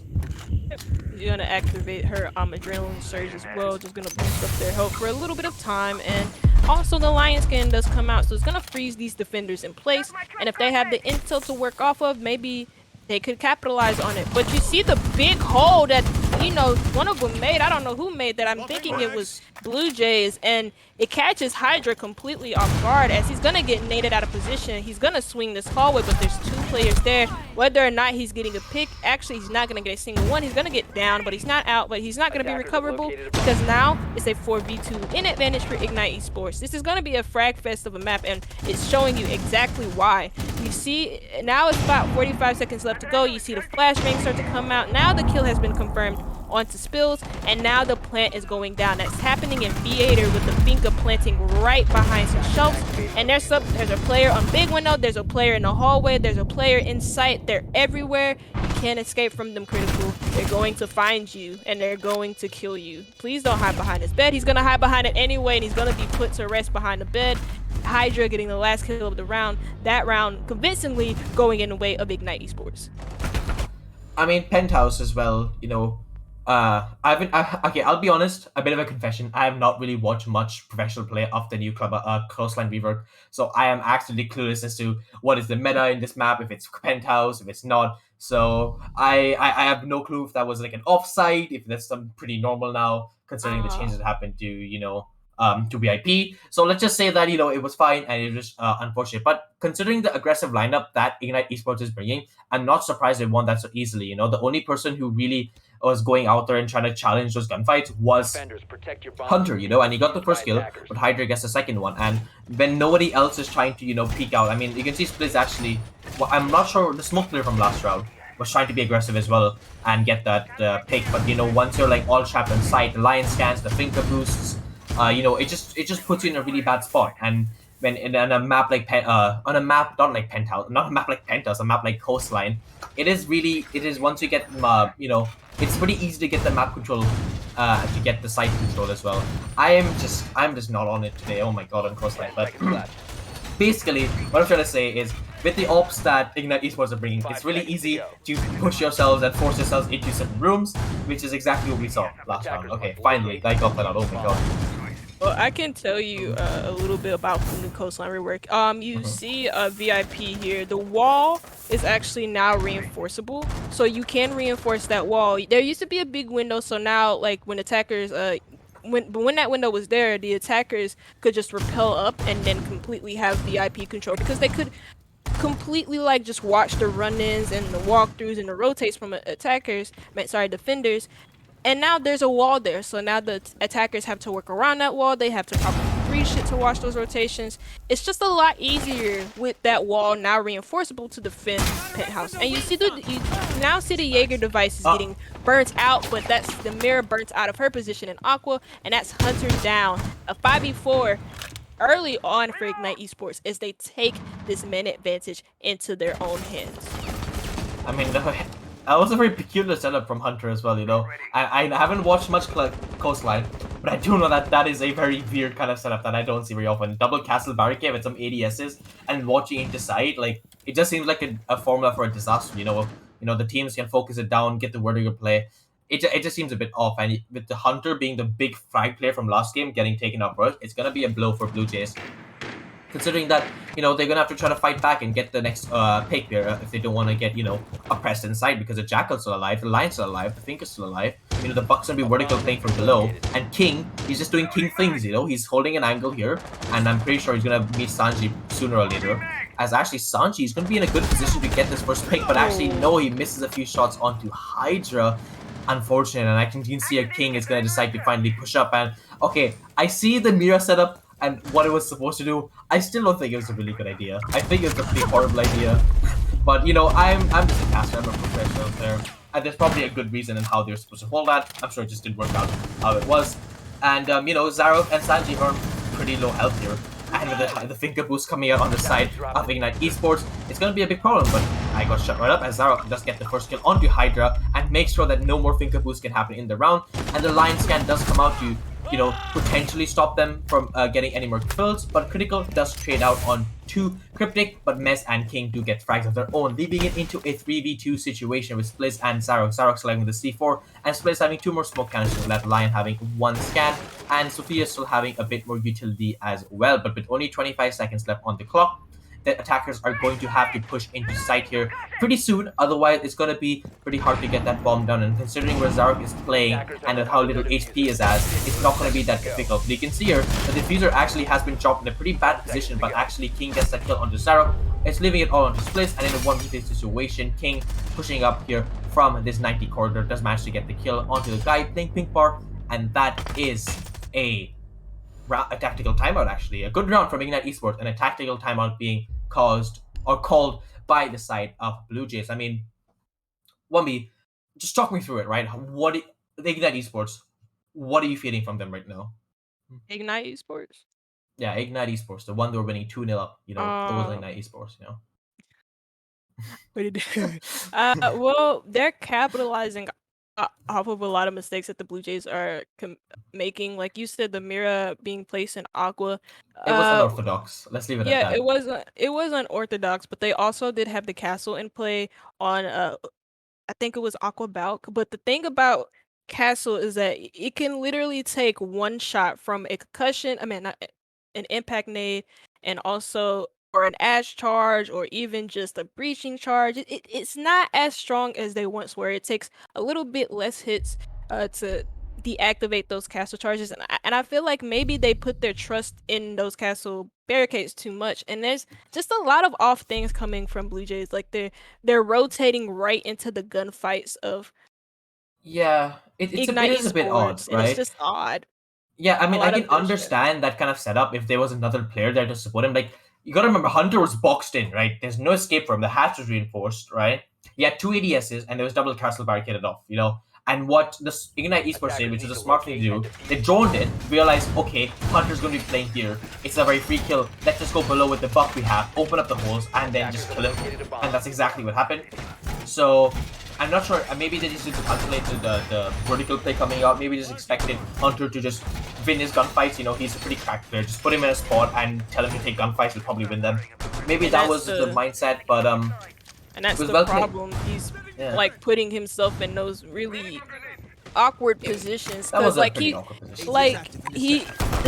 attackers didn't push him into that hole. He put himself in that hole, and he was off rip very vulnerable, because that whole floor is destructible from below. So you have the buck and play. They didn't ban it, and you also have nades for the attackers. You see a spawn coming out. Hunter. He's gonna get that kill. He's gonna not get that kill onto the buck, and Mez is gonna be lit up a little bit, but he's still gonna be able to play this round out. I mean, also the finger boost as well, right? You can get heal back up, so that damage probably not going to do as much as you wanted. And yeah, you can see here that the Jackal as well is going to be pushing at the Aqua balcony, completely cutting off the rotations into Hookah. And if he just picks this Jackal feet scanner thingy, Inox, there you go, that's the word I'm thinking about. Feet scanner thingy, oh my god. If he takes this Inox Model 3 out, he can be able to scan the footprints of some of the defenders, like Hunter playing upstairs, and then potentially they can hunt him down. Yeah, I mean, it's yet to be seen. I haven't seen him track any feet yet, but there is the lion skin to come out, and he's gonna be able to find someone, but he's also gonna be able to freeze those defenders in place. Unless they drone them out, there's gonna be no real picks coming from the side of Ignite Esports, and there wasn't when that drone came out. And now they're gonna be able to drone out this lobby. They know somebody's gonna be playing here. Actually, there is nobody gonna be playing in the lobby, so they can take free control of this. But there are gonna be players around the off-site. You see somebody in office security. My bad. I don't know why, but I kept forgetting to call outs for that. Security, and then you also saw someone in blue bar. I almost said Blue Jays. But speaking of Blue Jays, you see a Blue Jays player get into a confrontation with Cryptic, and Cryptic is actually going to be left one shot. So this kiss on the cheek could literally down him, and he could literally be out of this round. But he has But instead of a kiss on the cheek, you do see the Roni in hand of Spliz, and he's gonna be able to probably win this gunfight against Cryptic if he peeks it again, but he's not going to do that so easily. Lion Scanner comes out again, and you do see the bug up from above, and you see the nades come out, and then Hydra's gonna be able to catch Critical on a bad rotation. He couldn't go nowhere else, and he was eventually stuck, and there goes the kill from Spliz as he gets that easy kill onto Cryptic, and then another comes out from Zarek, and now this round looks like it's going to be in favor of the Blue Jays, as that's another kill from Zarek, grabbing a nice headshot onto Hydra. 45 seconds left to go, and now a kill from Mez. Good kill from one of the holes that he's made. Yeah, it's the new wall that's reinforceable, and with that wall reinforceable, you can now make an angle right there and be able to crouch and peek it, but he's not gonna Finesse is not gonna be able to crouch peek anything because Spliz is gonna kill him, and now Buck is left in a 1v3, now a 3v0 as Blue Jays grabs their first round. Yeah, and that was definitely better from Blue Jays there. You can definitely see they went to kitchen with a purpose, and that purpose was to just be aggressive, but not too aggressive to the point you're giving away free picks.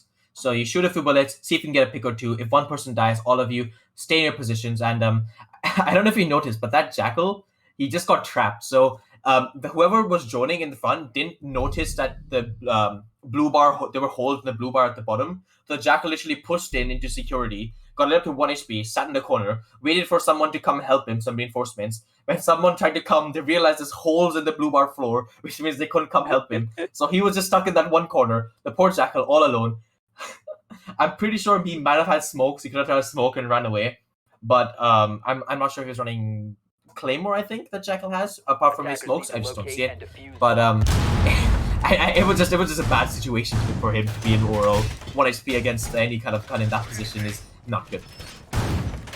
And he's gonna can literally kiss him goodnight, and that's what Cryptic did. Now it's 2-1 for an advantage for Ignite Esports as Blue Jays grabs their first round of the game of the match so far, and now they're going to be moving on to Hookah Billiards. Yeah, Hookah Billiards. I'm sorry, I could not see it for like a hot second. And you do see that VIP wall go into full effect. They're gonna reinforce that wall just to deny, just to slow down the push coming in from VIP, because VIP is actually a big focus point for a Hookah Billiards attack. And you can't really take Hookah if you don't take VIP, because if you don't have control of those hallways, and if you don't have control of those defenders, and if you don't keep them in the positions that they are in, then you're gonna lose a lot of gunfights, and then the push starts to falter and break down. But we do see the Valkyrie coming out, and I don't think we saw a single Valkyrie last time because she was banned, so that's why we didn't see her. Wait, I just realized, I thought Valkyrie was banned to me. I didn't even clock it. The fact that she's not been brought so far is kind of weird, right? Valkyrie being such a strong operator, you expect her to be brought every single round. But the Blue Jays had some like off strats, and finally after 3 rounds decided to finally bring her. Like, the fact that it didn't bring her and no one was playing her made me think that she was banned, even though she wasn't. Because she's that strong of an operator, you know? But I think maybe something to do with the fact that they didn't want IQ counter picking. I'm just playing for her off pick, but regardless, she's in this match, and there's no IQ to counter, which means that she's going to get maximum value from those camps. As you can see that the players of Blue Jays have had a pretty decent hold set up here into VIP, but Cryptic does not care about your holds, he cares about the frags. He just get the first frag onto Zarok, who got a lot of nice kills in the last round and was really the star player of that round as well, as a smoke canister comes out early to help deny any kind of early plant or execute attempts. And you can see Cryptic here holding this angle from luggage all the way to penthouse, and if anyone runs across, and oh my god, that's unlucky timing, but he doesn't shoot, which means that he can still potentially get the kill, but King gets the kill instead, as he is on a bit of 20 HP, but that doesn't matter. He is low. He goes for the shot onto the Goyo shield, but the Valkyrie does manage to trade off, but the Valkyrie is all that is left, as the site has fallen to the hands of Ignite Esports as Hydra goes to the plant. And now, if there's ever an impossible retake, this is one of the most impossible retakes, apart from Constellate. He sees the drone, doesn't even see it. It is in the corner, he finally sees it, he shoots it, but at this point, it isn't impossible. There's 30 seconds left, you're gonna have to get all kills in 21 seconds, and it doesn't seem like it is anywhere possible. He sees one person on the balcony, can he get a few frags? He does see the Finko, does manage to kill the Finko, brings it down to a 1v3. There's one person playing in blue bar, but it does not matter, as Finesse had rotated all the way onto the roof. The Dokubi holding this angle here. Not much the Valkyrie could do there, and that is a round again to Ignite Esports. Very dominant attacks coming out from Ignite Esports. And Mm-hmm. yes, it's coastline. Yes, it's attacker sided. But according to statistics and according to like the recent rework, coming along with those statistics, it's kind of more evenly spread because, they made a lot of changes just so the defense can feel comfortable defending certain sites like Penthouse, like Hookah Billiards, like Service Entrance. And it's a little bit off coming in from Blue Jays because we know them as this aggressive team. I seen that last map. I didn't know them before, but now I do. And they're known as this aggressive team, and Coastline is a very aggressive map. You know what I mean? So you have to do a lot of aggressive holds, and it's kind of funny to see them do what they did on Clubhouse and then kind of just lose these rounds on Coastline. And it's their map pick. So it's funnily enough, this makes it this looks like an Ignite Esports map, but it's Blue Jays map pick. And that's kind of the damning part about it. But we are going to go back to Hookah Billiards. They're going to want to try this site again. They're going to run it back. And they're going to bring the Valkyrie this time. They're also going to bring a Malusi, a Kaid, and the Alibi. The Kaid is going to be used for this VIP wall. Maybe to deny the... Sorry, not maybe, but he is going to deny Hard Breach Ing into that wall. Yeah, if Buck has the Hard Breach, but there is no Hard Breachers from Ignite Esports because they opted for a more rush style. That's what it looks like. As they bring the Buck, they bring the Jackal, Finka, Lion, and Sophia. Ooh, almost missing the drone there, but just critical does manage to get it. And you can see it is another similar hold, except the only difference is this time they've decided to opt to bring a Malusi, and I'm not sure how much difference that's going to make. But if it's enough, you're gonna see changes in this round. And I'm actually not exactly sure how Ignite Esports even walked into the site there. If they walked in through Aqua, if they walked in through Hookah, but regardless, they had gotten control way too quickly. So the Malusi is definitely a counter pick to that to just slow them down a bit more, make it easier for the players of Blue Jays. But that is not making it easy for any player of Blue Jays, as Cryptic manages to find the first pick onto Critical yet again, as Mez picks up Hunter, and suddenly, less than a minute in, Ignite Esports have a 2-man advantage already. Just a little bit looking a little bit bleak here as I get my words mixed up for Blue Jays, as they are now down 2 men, and now they have only 3 standing for them. It's gonna be another line scan coming out, so it's gonna put those defenders in place. It's gonna keep them in check. As you do see the attackers just swing. Hydra almost, it looked like a Hydra almost shot his teammate in the head, but he didn't. And it's still gonna be 5 men standing for Ignite Esports. One does get lit up though, and that's Mez, and it's gonna be from Sanji on this Malusi as the defenders look to scramble some kills back in their favor. You see the Jaeger playing behind this couch. You see both Xerac and Sanji and Hookah, and they're just holding their positions. They're waiting for the attackers to attack them because that's what they have to do.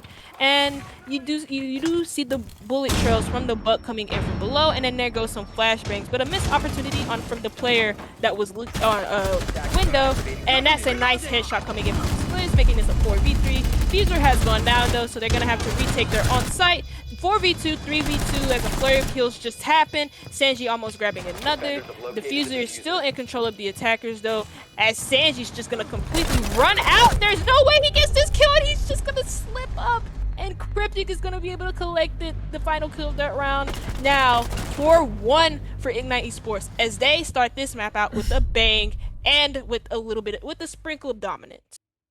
I mean, you can tell what the plan was there for Blue Jays. They were like, okay, let's just go for the defuse. I'm gonna run out. There's probably gonna be only one guy on the balcony. I'll kill him, and then there's probably a chance that you can get the kill, as no one will be in a position to counter defuse. But unfortunately for him, the Buck was playing on that big window. I'm pretty sure killed him. And then even if the Military managed to kill the Jackal, the Lion was chilling on the left side of that wall, just patiently waiting to see if the Jackal won that gunfight, which he did. So yeah, it was a valiant effort for Blue Jays to try to retake, bring it down to a 3v2, but it unfortunately was not enough. The plan just goes down way too easily. There's not enough denial, not enough some kind of smoke. I mean, they are not even running a smoke anymore, are they? Right? And now they're running, but I'm pretty sure they weren't even running a smoke last round. And you can see that they've decided to opt for a Rook this time. Now, if there's any frag operator, you know they're gonna pick. When someone picks a Rook, you know they're picking it for the gun, the 2x scope, the ability to take longer range gunfights and to contest attackers, right? And you see it most often on a map like Coastline, where once you're down or start to go down to the attacking team, you're like, okay, these guys are like, they're playing these longer range angles, they have the better guns.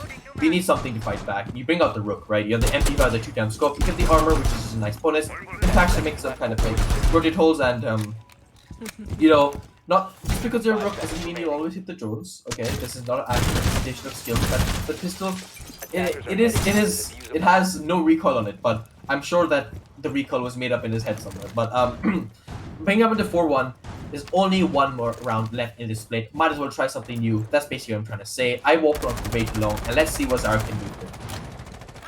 Ignite Esports, I don't even know what they're looking to attack this time. They could be attacking from anywhere because they've been everywhere on this map and they are just dominant in every single way. But Zarek is actually going to be playing this kitchen position. He has the 2.0 scope in hand on that MP5 and he's going to be able to hold those long angles. But if Mez has something to say about it, he's probably going to push in there because it looks like Zarek is actually in there by himself, so he's going to be pinched out of there. He's going to be able to run away, but not from Cryptic, though. Cryptic caps him out on that rotation as he's looking through courtyard, and now you saw the Goyo. It looks like the Goyo was trying to rotate to security, and Cryptic is just going to get that kill. It's 5v4 advantage for Ignite Esports, as Sanji actually is just going to back off from that. He has the Aruni Gates in play for his support, so the attackers need to get through those Aruni Gates before they can get through him. I mean, they were already it was 20 seconds to the round, and the Jackal was already in lobby waiting for the Rook to rotate back to side to kill him. Like, Ignite Esports are definitely on it on terms of attack today because they seem so dominant. BLUEJAYS are trying everything. They brought the off-take. They're doing weird stuff, but it does not seem to be working for them right now.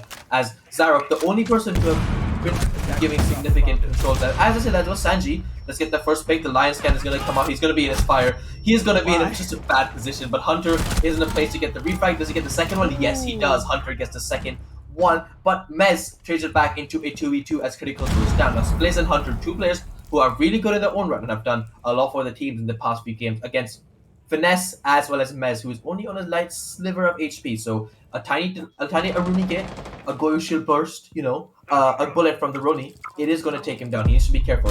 And is he going to be careful? Yes, he is. He's going to be playing in an off angle and manages to catch Mez. And now it's all onto the hands of Finesse. You know, will he be able to finesse? I keep making that joke, you know, finessing the sound, finessing this, finessing that. So I'm going to stop that. But he's going to be trying to push it to the side. He's going to be holding this rotated angle. A really punch roll comes out. A few shots on him, but not enough, you know, through the wall. He is on like around 70% HP, and you can see that Spliz is just playing in such a good spot to deny the plant in case that he does push in. And Hunter, he's going to play this smart. He's not going to over-aggress. He's going to be just peeking a few times, shooting a few shots, seeing if he can get the free kill. He doesn't want to really over-aggress, and yeah, that's exactly what happens. Hunter made a few holes in the wall and got the kill in the end. And what can I say? It was a Hunter show this round. Hunter did not have the best of starts to this game, but he's looking to make amends as he wins the round there for his team.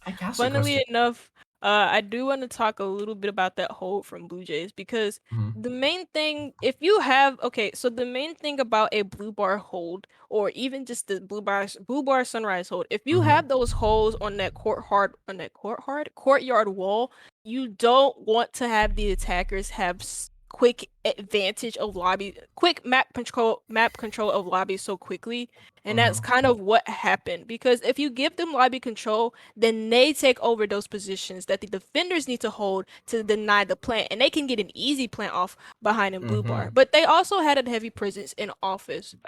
So I mean, BLUEJAYS had that, but still, even then, that doesn't really matter if the attackers are able to just walk all over you the way that Ignite Esports have done for those 4 rounds that they did win. I mean, I'm just saying, you know, the one round, I'm not sure about the other round that Ignite Esports lost, but the one round that BLUEJAYS won, Ignite Esports didn't push lobby, right? And I don't think that's a coincidence. I think lobby is a really power position in this map. You know, you cut off a lot of rotations. It's a really power position. And the fact that they weren't really defending it at all and just giving it away for free, even in that round, like I think Spliz was playing in lobby, but I'm pretty sure he could have like been taken up pretty easily considering how the form that King's in his entry as well as the pick. But A 4-2 split on coastline, not the worst thing in the world. BLUEJAYS can definitely work with this. And, you know, historically, or not historically, we know for a fact that when they were playing on Clubhouse, ooh, the Valkyrie cam, it's gonna go out. Don't worry about it. A little bit late, so it's probably gonna get shot. But he survives with his life. You know, the IQ, he's enjoying the view. He's chilling. And, you know, he's gonna, the Zark's gonna be looking for the Valk cam, a bit of time wasted. And he finally spots it, and that's like around 20-25 seconds wasted for the Valkyrie camp, which is not the best utility, but it is at least some utility being used. And it is a completely different lineup from BLUEJAYS here. You know, they're bringing the hard breach in terms of Ace, they're bringing the Iana on Hunter, the Sledge for the soft breach, the Ashe, as well as the IQ. And Hunter, as I said, that gets the first pick onto King, and he seems to be in the zone. We jinxed him, and he decided to actually go huge and start getting some kills. But now watch, he's gonna die instantly. But as I say that, Sanji is going to get 2 kills of his own, bringing it into a 4v2. And it seems to be a reverse. It's the exact same story that happened when BLUEJAYS were defending. It's just the attacker just walking over the defenders on site. And you can see here that Cryptic gets down, leaving it all into the hands of Mez, who is on such a sliver of HP. Hunter manages to get the last kill, and it is a near flawless round from BLUEJAYS. Very quick round, not a lot to decipher from that, because yeah, they did get the wall open and stuff like that. They used the utility to get the wall open, but other than that, there wasn't really anything else that they did that was like completely remarkable. They just killed a lot of people, and that was literally it. You know, Gun go shooty, player die. That's what happened. Literally the storyline of coastline on a lot of these matches. You just see these gunfights being taken, and that's why a lot of people don't like coastline. But I love it personally because I just love being crazy with guns. But anyways, we do see the castle being 6-picked to the mirror, and they're actually going to go to kitchen service. And I'm guessing that mirror is just gonna be planted in bathroom and also protect your bombs from being defused by attackers. Between the sites, between both kitchen and service. At one wall. This is probably the most iconic mirror spot on coastline. The one in kitchen watching over that. I mean, historically, it's not been very good because once you use top row control, it's very easy for a Buck or a Sledge or literally anyone to open it because this is a common spot. You can literally shoot to the floor and break it open. But I mean, also, I just want to highlight the fact that I've been caster cursing so many things. You know, I said Hunter's not playing a good game. Immediately turns it on and gets like 6 kills in 2 rounds. You know, it's. I just gotta stop speaking. You know, I just gotta stop speaking because I'm gonna say something like Ignite Esports. We're gonna have an insane round and they're gonna win, and BLUEJAYS are gonna follow them or something dumb like that. So, I mean, joking aside, let's just get back into the round. You know, the mirror setup is going upstairs into theater, which is another common spot for the mirror window to be played because you really don't want to be giving away that top floor penthouse control. And the drone's coming out, going to spot the shield, the ADS, the mirror window, and he's going to know that there's going to be a player behind it. The upside down repel coming out, not really doing much there. As Mez he does get the first pick onto Splizz, but not the second one. As Sanji does manage to down him, but he does have some support. You can see here that the player of King, he's not going to let his teammate die just yet. He's going to be playing here, see if he can get at least 1 pick, as Hunter elsewhere does get down. And now we got 2 players on the floor from separate teams, just chilling, you know. They're not really finished off just yet. They're just being like held hostage, you know. And Mez especially, I mean, I don't think Zark realizes how close he is. If he just shoots at a wall, he's gonna pick up the character. Not character, he's gonna pick up like that player there. That character. It's not a video game. I mean, it is a video game, but it's not that kind of video game. And he's actually he's getting close to getting to being, you know, bled out. And maybe BLUEJAYS are aware of this and they're just gonna let him bleed out. But you can see here that Hunter gonna maybe spot him out. Nope, he's just gonna be chilling behind there. Has Mez slowly but surely, you know, losing his health, and he's finally gonna get killed right before he gets bleeds down. Sarah finally get killed and does get the second one, the Cryptic through the wall. That wall not being reinforced means that angle is open, and now theater is locked off. No one can walk into theater, and King is gonna be playing a bit further back here, see if he can get any kind of exit frags before he rotates back to side. Not being forced, to be honest. So maybe, yeah, there's going to be a focus on vertical play coming out as Zaro is going to start opening some holes. The nade's going to come out, some drones as well. Going to see if they can get any kind of other free picks as they are aware of the mirror playing below. Especially going to get the window open. And, okay, what just happened? I don't know. Like, I was that from below, was that above? All that matters is Sanji gets king, but Sarah, Hunter, and Sanji now are all on 1 bullet of HP, you know? I wish there was a smoke in this round. That would have been, that could have been so amazing, right? Imagine seeing a smoke triple kill, but unfortunately there is not. And the person with the most HP critical, it's gonna be tasked with doing the rest of the vertical playing, as Sanji does get down, and actually if he gets picked up, he's gonna have more spin. Wait, okay, hold up. Hunter is inside. Okay, timeout. Hunter's inside. He's just in the kitchen. He's just been looking around. He gets the Thunderbird boost. He has a mirror window to play with. He knows one person's in the bathroom. He says the site's clear, guys. Watch out. Someone's gonna jump in. The window now needs to watch out for the frost trap, because otherwise that's gonna be an L, a pogmatical. It's gonna happen. Yeah, Zarok managed to kill Finesse, who's playing in bathroom, revealed all onto Hydra, who's playing in courtyard. Where did Hunter come into sight from? I do not know. But where did the defenders leave sight? I do not know. But all that matters is that he made it on the side. He got a Thunderboot burst. He was chilling on the mirror window. He made the call to the boys on his team. They got in the side and they locked the round out. So interesting round, to be honest. I have no clue. Did he like? So he like what? They walked on cool vibes.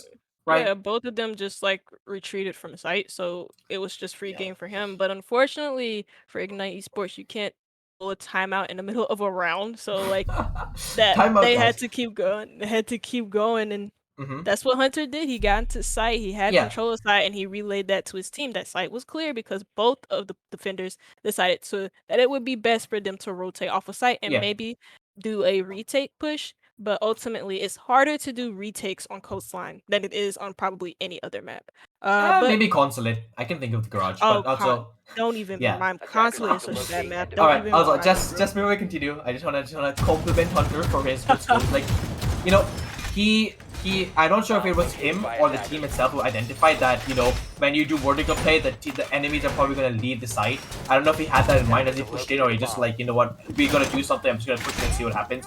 But regardless, he did push at the right time, defenders are not on the site. I'm surprised that he didn't die trying to get into site, as it was the Goyo, I'm pretty sure, the mirror, sorry, was playing inside of courtyard.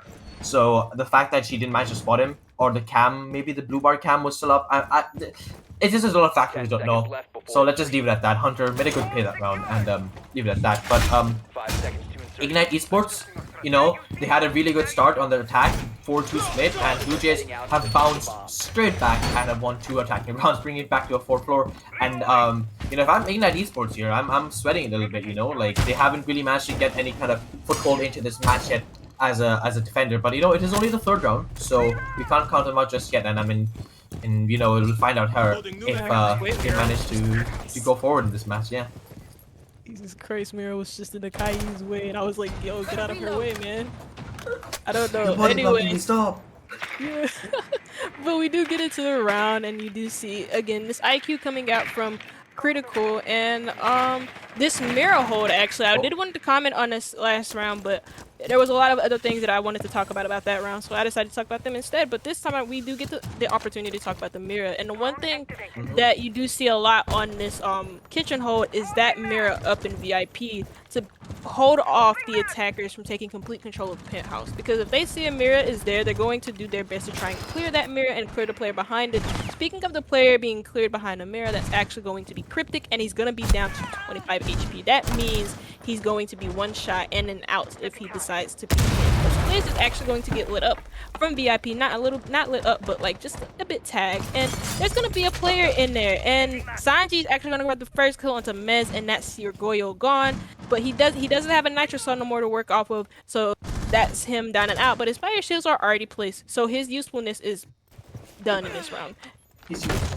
Cryptic is just gonna make a rotate out of here. He's just gonna get the hell out of dodge, and he's gonna get shot at, so you better make that rotate a little bit quicker, boy. He's gonna be shot at from a lot of different BLUEJAYS players. As this is a 5v4, he's gonna be looking to support his teammates around the site maybe as he looks to rotate to lobby, but this rotate from King could be pivotal. There's a player to his tight left. He doesn't know it quite yet, but he is gonna spot the player down in Guitar, and he's gonna get sprayed and destroyed by Sanji through that wall. It's a double kill for Sanji on the round. He's just going insane with this AK-12. Zarak is going to get down. 2 kills come out from Hunter as he's just going to go nuclear. And now it's Cryptic and left in the 1v5 as Zarak has just been picked up. He's on 25 HP, so he is one shot. So he does have a chance to take out one player, but he's also one shot himself. If he gets... He can literally... Look, Ash blew a kiss on him, and she said good night. That's the round, folks. That's Blue Jays round, and it's now 5-4. Nice shot. That was a nice shot as well coming out from Spliz. And Yeah. it's been a pretty good team effort coming out from Blue Jays. There hasn't been really one. Okay, apart from Hunter's been popping off, but apart from Hunter, it's been a pretty good team effort. You know, you can see Spliz, Sanji, Zaro, and Critical all doing their part and all getting the plays. And I just saw Blitz pick, and in my mind, my heart just skipped a beat. You know, I'm like, oh my god, we're gonna see something insane. But no, it was just a misclick. She was just gonna pick IQ. But yeah, I mean, Finesse actually on that Legion. The first time I've seen a Legion today. You know, it's going to be interesting to see how. I don't know what's happening at this point, to be honest. Legion, he's a good operator in ranked, but his usefulness, especially in a comp like this, I don't really understand the reasoning behind it, because his entire point is to slow down pushes at certain points.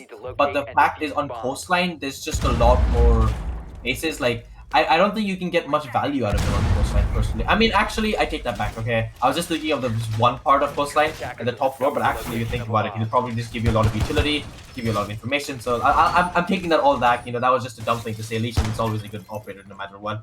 And considering he's going 1-5, you know, maybe this will just help him out with the comfortable T5 SMG and the back pocket. Imagine just piss off some Legion mains out there and they try and hex you.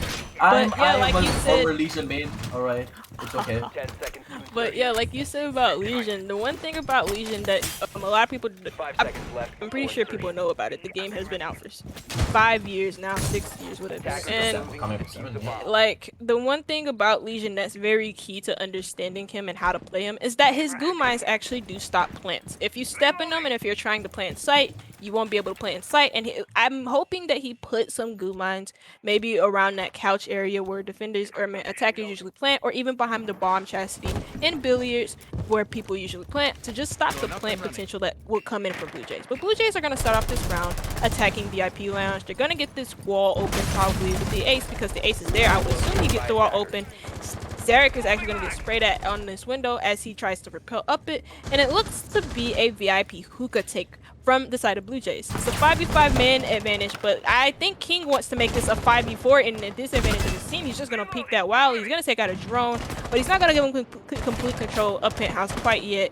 He's just going to be sitting here and waiting for a careless peek or maybe a careless rush from the side of Blue Jays, because they have to look to clear him out eventually. The Ionicle is going to go in, collect some intel, but the only player playing in VIP is going to be Hydra. He's going to get droned out as well. And Blue Jays seemingly slowing down. They're not going to be able to get this wall because the bandit charges still persist, and they don't have anything to get these charges off the wall apart from Hunter, who just rushed in. But instead of, you know, getting a kill or something, he's going to get killed himself. And it's going to be a nitro coming in from Hydra. That's the bandit getting that kill. That's from the nitro cell from below. Maybe a pre-place. And now this wall is going to be able to get blown open by the ace charge, but at what cost? Your Ariana is gone, and your IQ is going to be up next if he isn't careful, because there's a player waiting for him in hallway. Now 5v4 man advantage for Ignite Esports. Now 5v3 man advantage for Ignite Esports. Now 5v2 advantage for Ignite Esports. Stop that, please. Cryptic gets a kill onto Spills with another. This is another Nitro Soul from Ignite Esports. They're capitalizing off of these Valkyrie cameras and off of their Nitro game, it seems. As now this is going to be Ignite Esports looking to tie this round up. It's nice sprays coming out from the wall, but unfortunately neither player catches the other. And Sanji's going to catch a player, though it's going to be Hydra. And now King is going to swing onto Critical, making this a 4v1. Now 4v0. Because Mez is just insane, and he's able to hit those. He does hit those. That is a nice shot to be hitting. Ooh. Yep. But yeah, I mean, the one thing that I will say that I really like was that the Legion honestly didn't have much effect in the round. He just gives a lot of good information and stuff. But one thing that did was the fact that the Bandit, as well the Jaeger, doubled up to just, you know, had like a crossfire onto, you know, Guitar or Hall of Fame. It's just a problem for attackers. And when they did push it, they had that pre-placed Nitro Cell, so that, you know, when the, I'm not sure if it was a pre-place or he was tossed above hand. I don't know. I'm not sure if it was below or above. But regardless, it was, I'm pretty sure it was a Bandit C4, and it was timed perfectly to kill Hunter, was a sharp player. And no, that's not a yes. Oh god, oh god. Lord. Oh lord. Okay, well, Control wants to end this Attackers game. need to locate and defuse And the he's bomb. not going to be making a lot of fans. Let's just skip it at that. Not a lot of people are going to be fans of Critical after what he's done right now. And I'm sure neither of Ignite Esports players are going to be either, because He is indeed. Your eyes are not deceiving you, folks. He is indeed gone Blackbeard.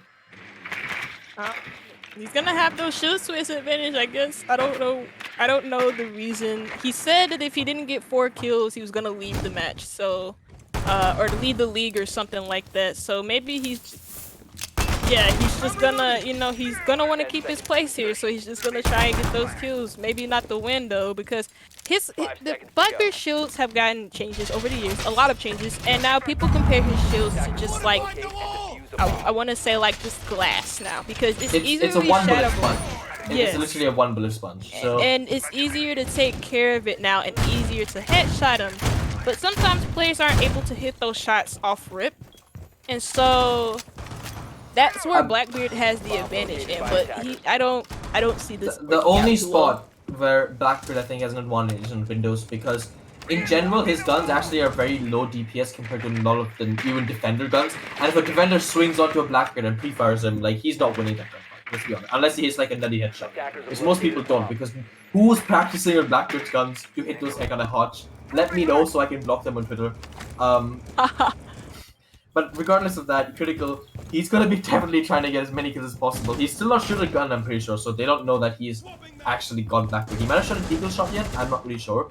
But yeah, the shot's come out now, and now they know. And Critical, a nice shot, shutting us all up. He's proving the Blackbeard one, and he is that player who has 300 hours on Blackbeard, and it was a Blackbeard main back when he was really strong. He is that player, and he's proving why he was that player and why he's picked for this team in the first place, and managed to get kills with Blackbeard.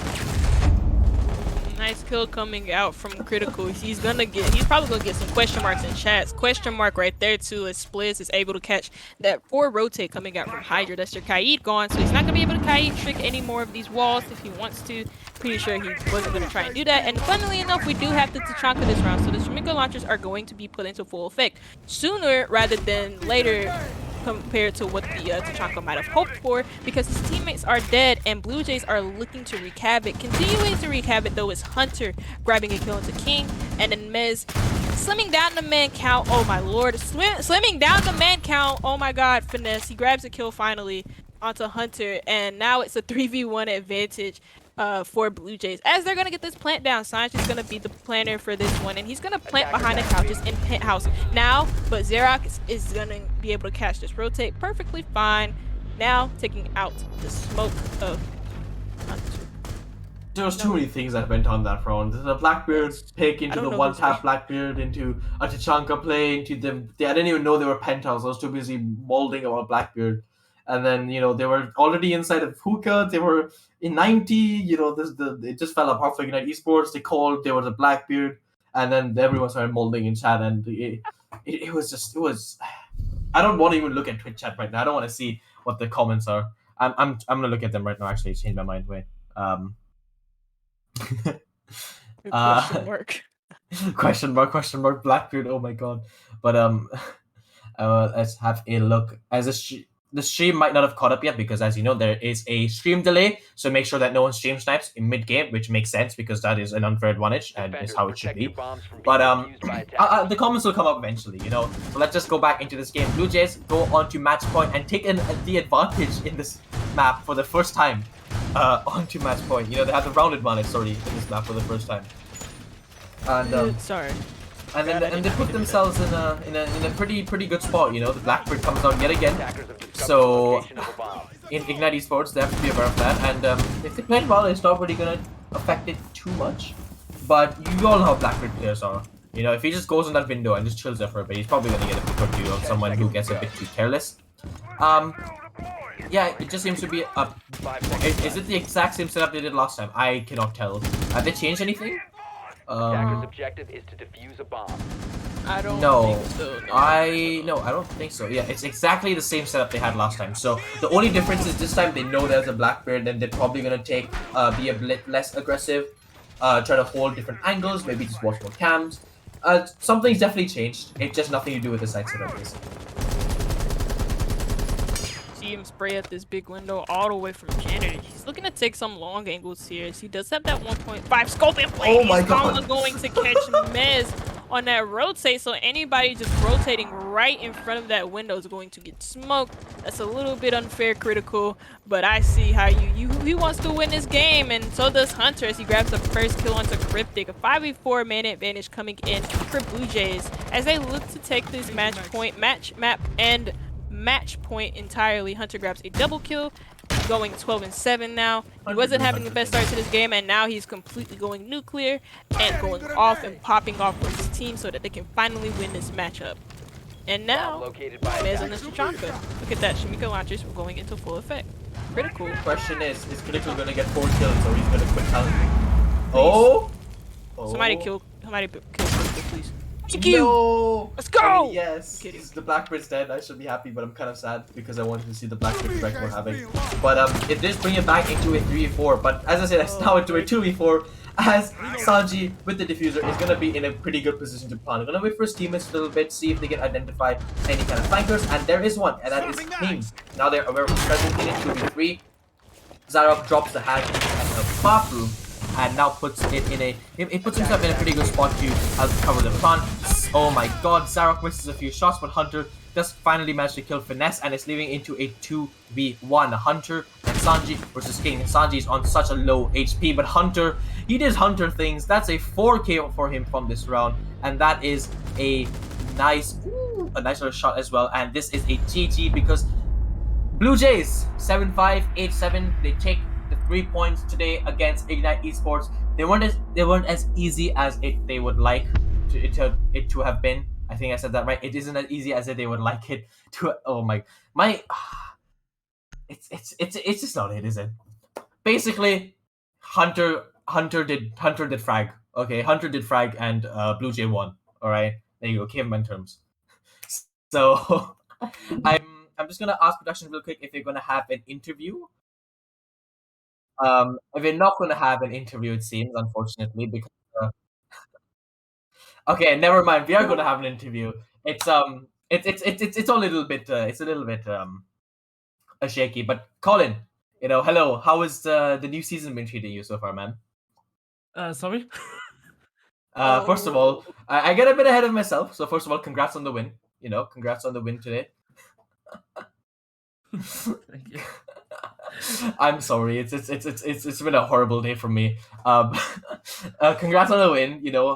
It wasn't as easy as you'd like. It's not been as easy as you'd have liked it to been. Right? It's been a 7-5 and 8-7, and that 8-7 victory was a Hunter clutch at the end. So let's start at Clubhouse. Okay, so Ignite Esports weren't really the best on their defensive half, and you went in a 4-2 split, but they were really good on the attacking half. So what kind of what kind of strats, but what just was your mindset to prepare for that? Were you expecting them to be that good at attacking? Were you just expecting to be as good as they were on defense? Just talk me through it. What was happening?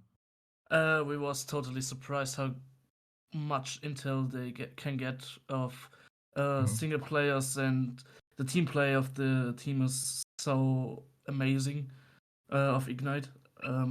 We didn't have a lot of chance to force them in 1-against-1, so yeah, we was totally surprised about their strong interplay, and yeah, we just hoped and give Hunter the chance to clutch it, and yeah.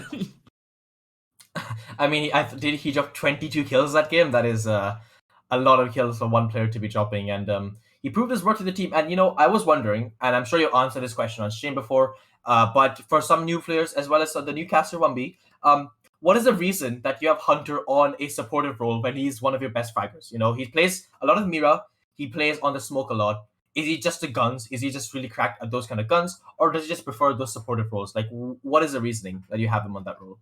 Yeah, I said it a few times before. We are all players who can frag, and Hunter is by far the most calm player in the defense. That's why he took the support roles and have the manpower or the skill to clutch maybe every gunfight. Yeah.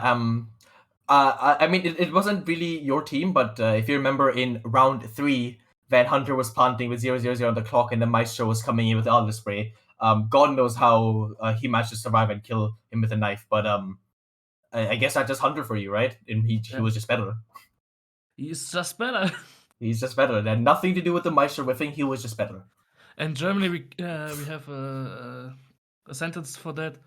It means das Glück ist mit den Dummen. It means in English, the luck is with the dumbest. Luck is the dumbest. I like that a lot. 1B, I mean, it's your first. I'm just talking all this time. You mean go ahead, ask some questions if you want. I like that you're asking questions because I don't know a little bit about you guys, but I do want to ask some questions, and I have 2 of them, or about 2 or 3 of them. But I do want to talk about the first one, and that is that Maestro round. What happened? I just want to know. I want to ask Finesse this, but I don't. He isn't here. But what happened? I just want to know what the comms were like, and if they were as frantic as I think they were.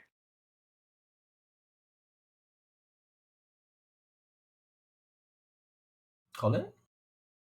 What do you mean exactly?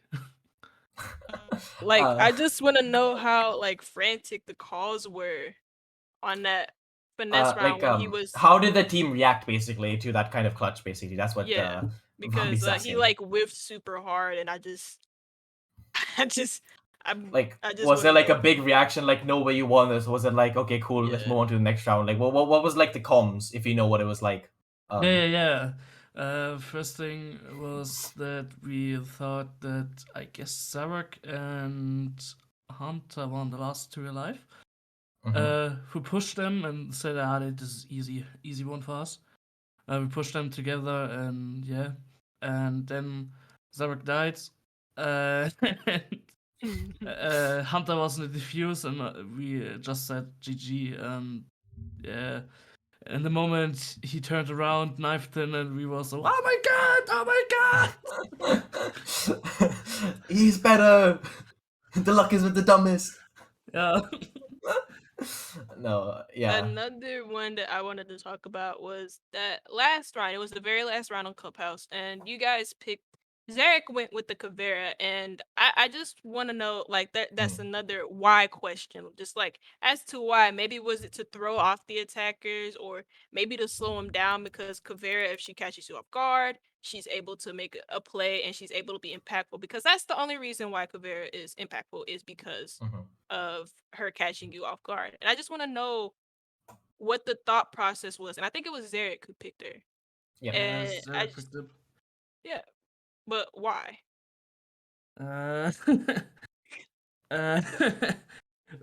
We didn't know what we have to do against this team play of Ignite Esports, so it was just a random desperation decision. pick?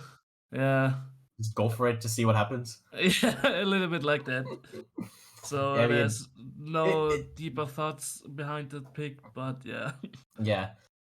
I mean, I think that's all for Clubhouse, but there's definitely one thing or 2 or 3 things we're talking about Coastline. Okay, one, which is something that's been on my mind, is in the first or second round, when you were doing your very first hookah defense, you had a mirror setup in Aqua, where you double castle barricaded off the double door as well as luggage, and in a mirror window watching through the sights. I mean, I've never seen anything like it before. You know, talk me through it. Like, what was the intention of the strat? Why did it not work? And what maybe do you have planned to maybe like fix it, or if you're gonna use it again? I guess the main issue of this strat is that if one of the castle barricades open, Mira have no chance to survive in this area. The strat is a full hooker take strat, anti-hooker take strat, and if Aqua got involved, so yeah, maybe we can open the hatch to secure rotate, but in this case, Mira has to die in this area if she is not fast enough. I mean, they had the vertical. I'm pretty sure he died through a vertical angle as well there. So it is unfortunate. I mean, you'll work it out, right? Yeah, so it'll come back stronger another time. And I mean, it was a pretty quiet game on the defensive half. Is it just due to the fact that you aren't really comfortable defending Coastline, or that Ignite were just really good at taking and attacking really well on Coastline? Coastline, or the match today, was completely new experience. Oh my gosh. Because Ignite Esports analyzed us very well, so they didn't exactly what are we doing. So that we decided round 4, I guess, that we play no strats. Oh, just go for frags. Go for frags. Just let's Hunter free and It worked out, kill them. Yeah. So Ignite had really good play, like I said before, with drones. They had intel of everything what we are doing. And so yeah, just keep it simple and frag it out. I mean, it worked out as well. It's a very smart decision because after that tactical timeout you had taken, Hunter just started to pop off and rack those numbers, and he had a 4K to end the game as well. And I think that's pretty much all my questions, except for one thing, that apparently there was something about Critical leaving Talent League if he didn't get 4 kills. Oh God. And if I recall, he only had 3 at the end. So he had 3. I told him it's very sad that I have to say it's the end here. So I guess the LFT post is coming soon. It's coming soon. The LFT post. The LFA is coming soon. Well, thank you, Colin. It's been a pleasure. It's always a pleasure to talk to you and go through what happens in the games. There was a lot of highs and lows today, a lot of clutches, a lot of things you probably need to work on, a lot of things that viewers probably enjoyed watching. So, Colin, thank you. Congratulations on the win, and good night. Thank you. Good night. Good night. And yeah, that's it for our interview, and I think we're just gonna about wrap it up. I mean, Wambi, you have anything to say before we finish wrapping it up? Wambi, What? Oh yeah, we have a game. I'm so sorry. I'm tripping. But we have a game. We have a game on Friday, and it's actually going to be Jaeger again joining Squishy on that cast, and it's going to be Rue Sports versus Baker Boys, and that's going to be a banger of a match. I might just watch that one, or I might just be asleep, or I might be working. I don't know. Just put it on. You'll watch it. I'm gonna put it on. I'll put it on. I'll put it on for you. I'll put it on for you. Thank you. And everyone at home as well, you should be putting it on, even if you're not watching it, which you should be. Just put it on. It'll be a fun thing to just keep in the background. You're gonna see some instant clutches like you did today. You're gonna see some whiffs like you saw today. So always make sure to be watching live so you catch it firsthand and don't see the clips on Twitter afterwards. So yeah, without any further delaying, thank you all for watching the stream. As always, you've been an amazing chat, and I hope you enjoyed watching the games today. And good night. Stay hydrated. Drink some water.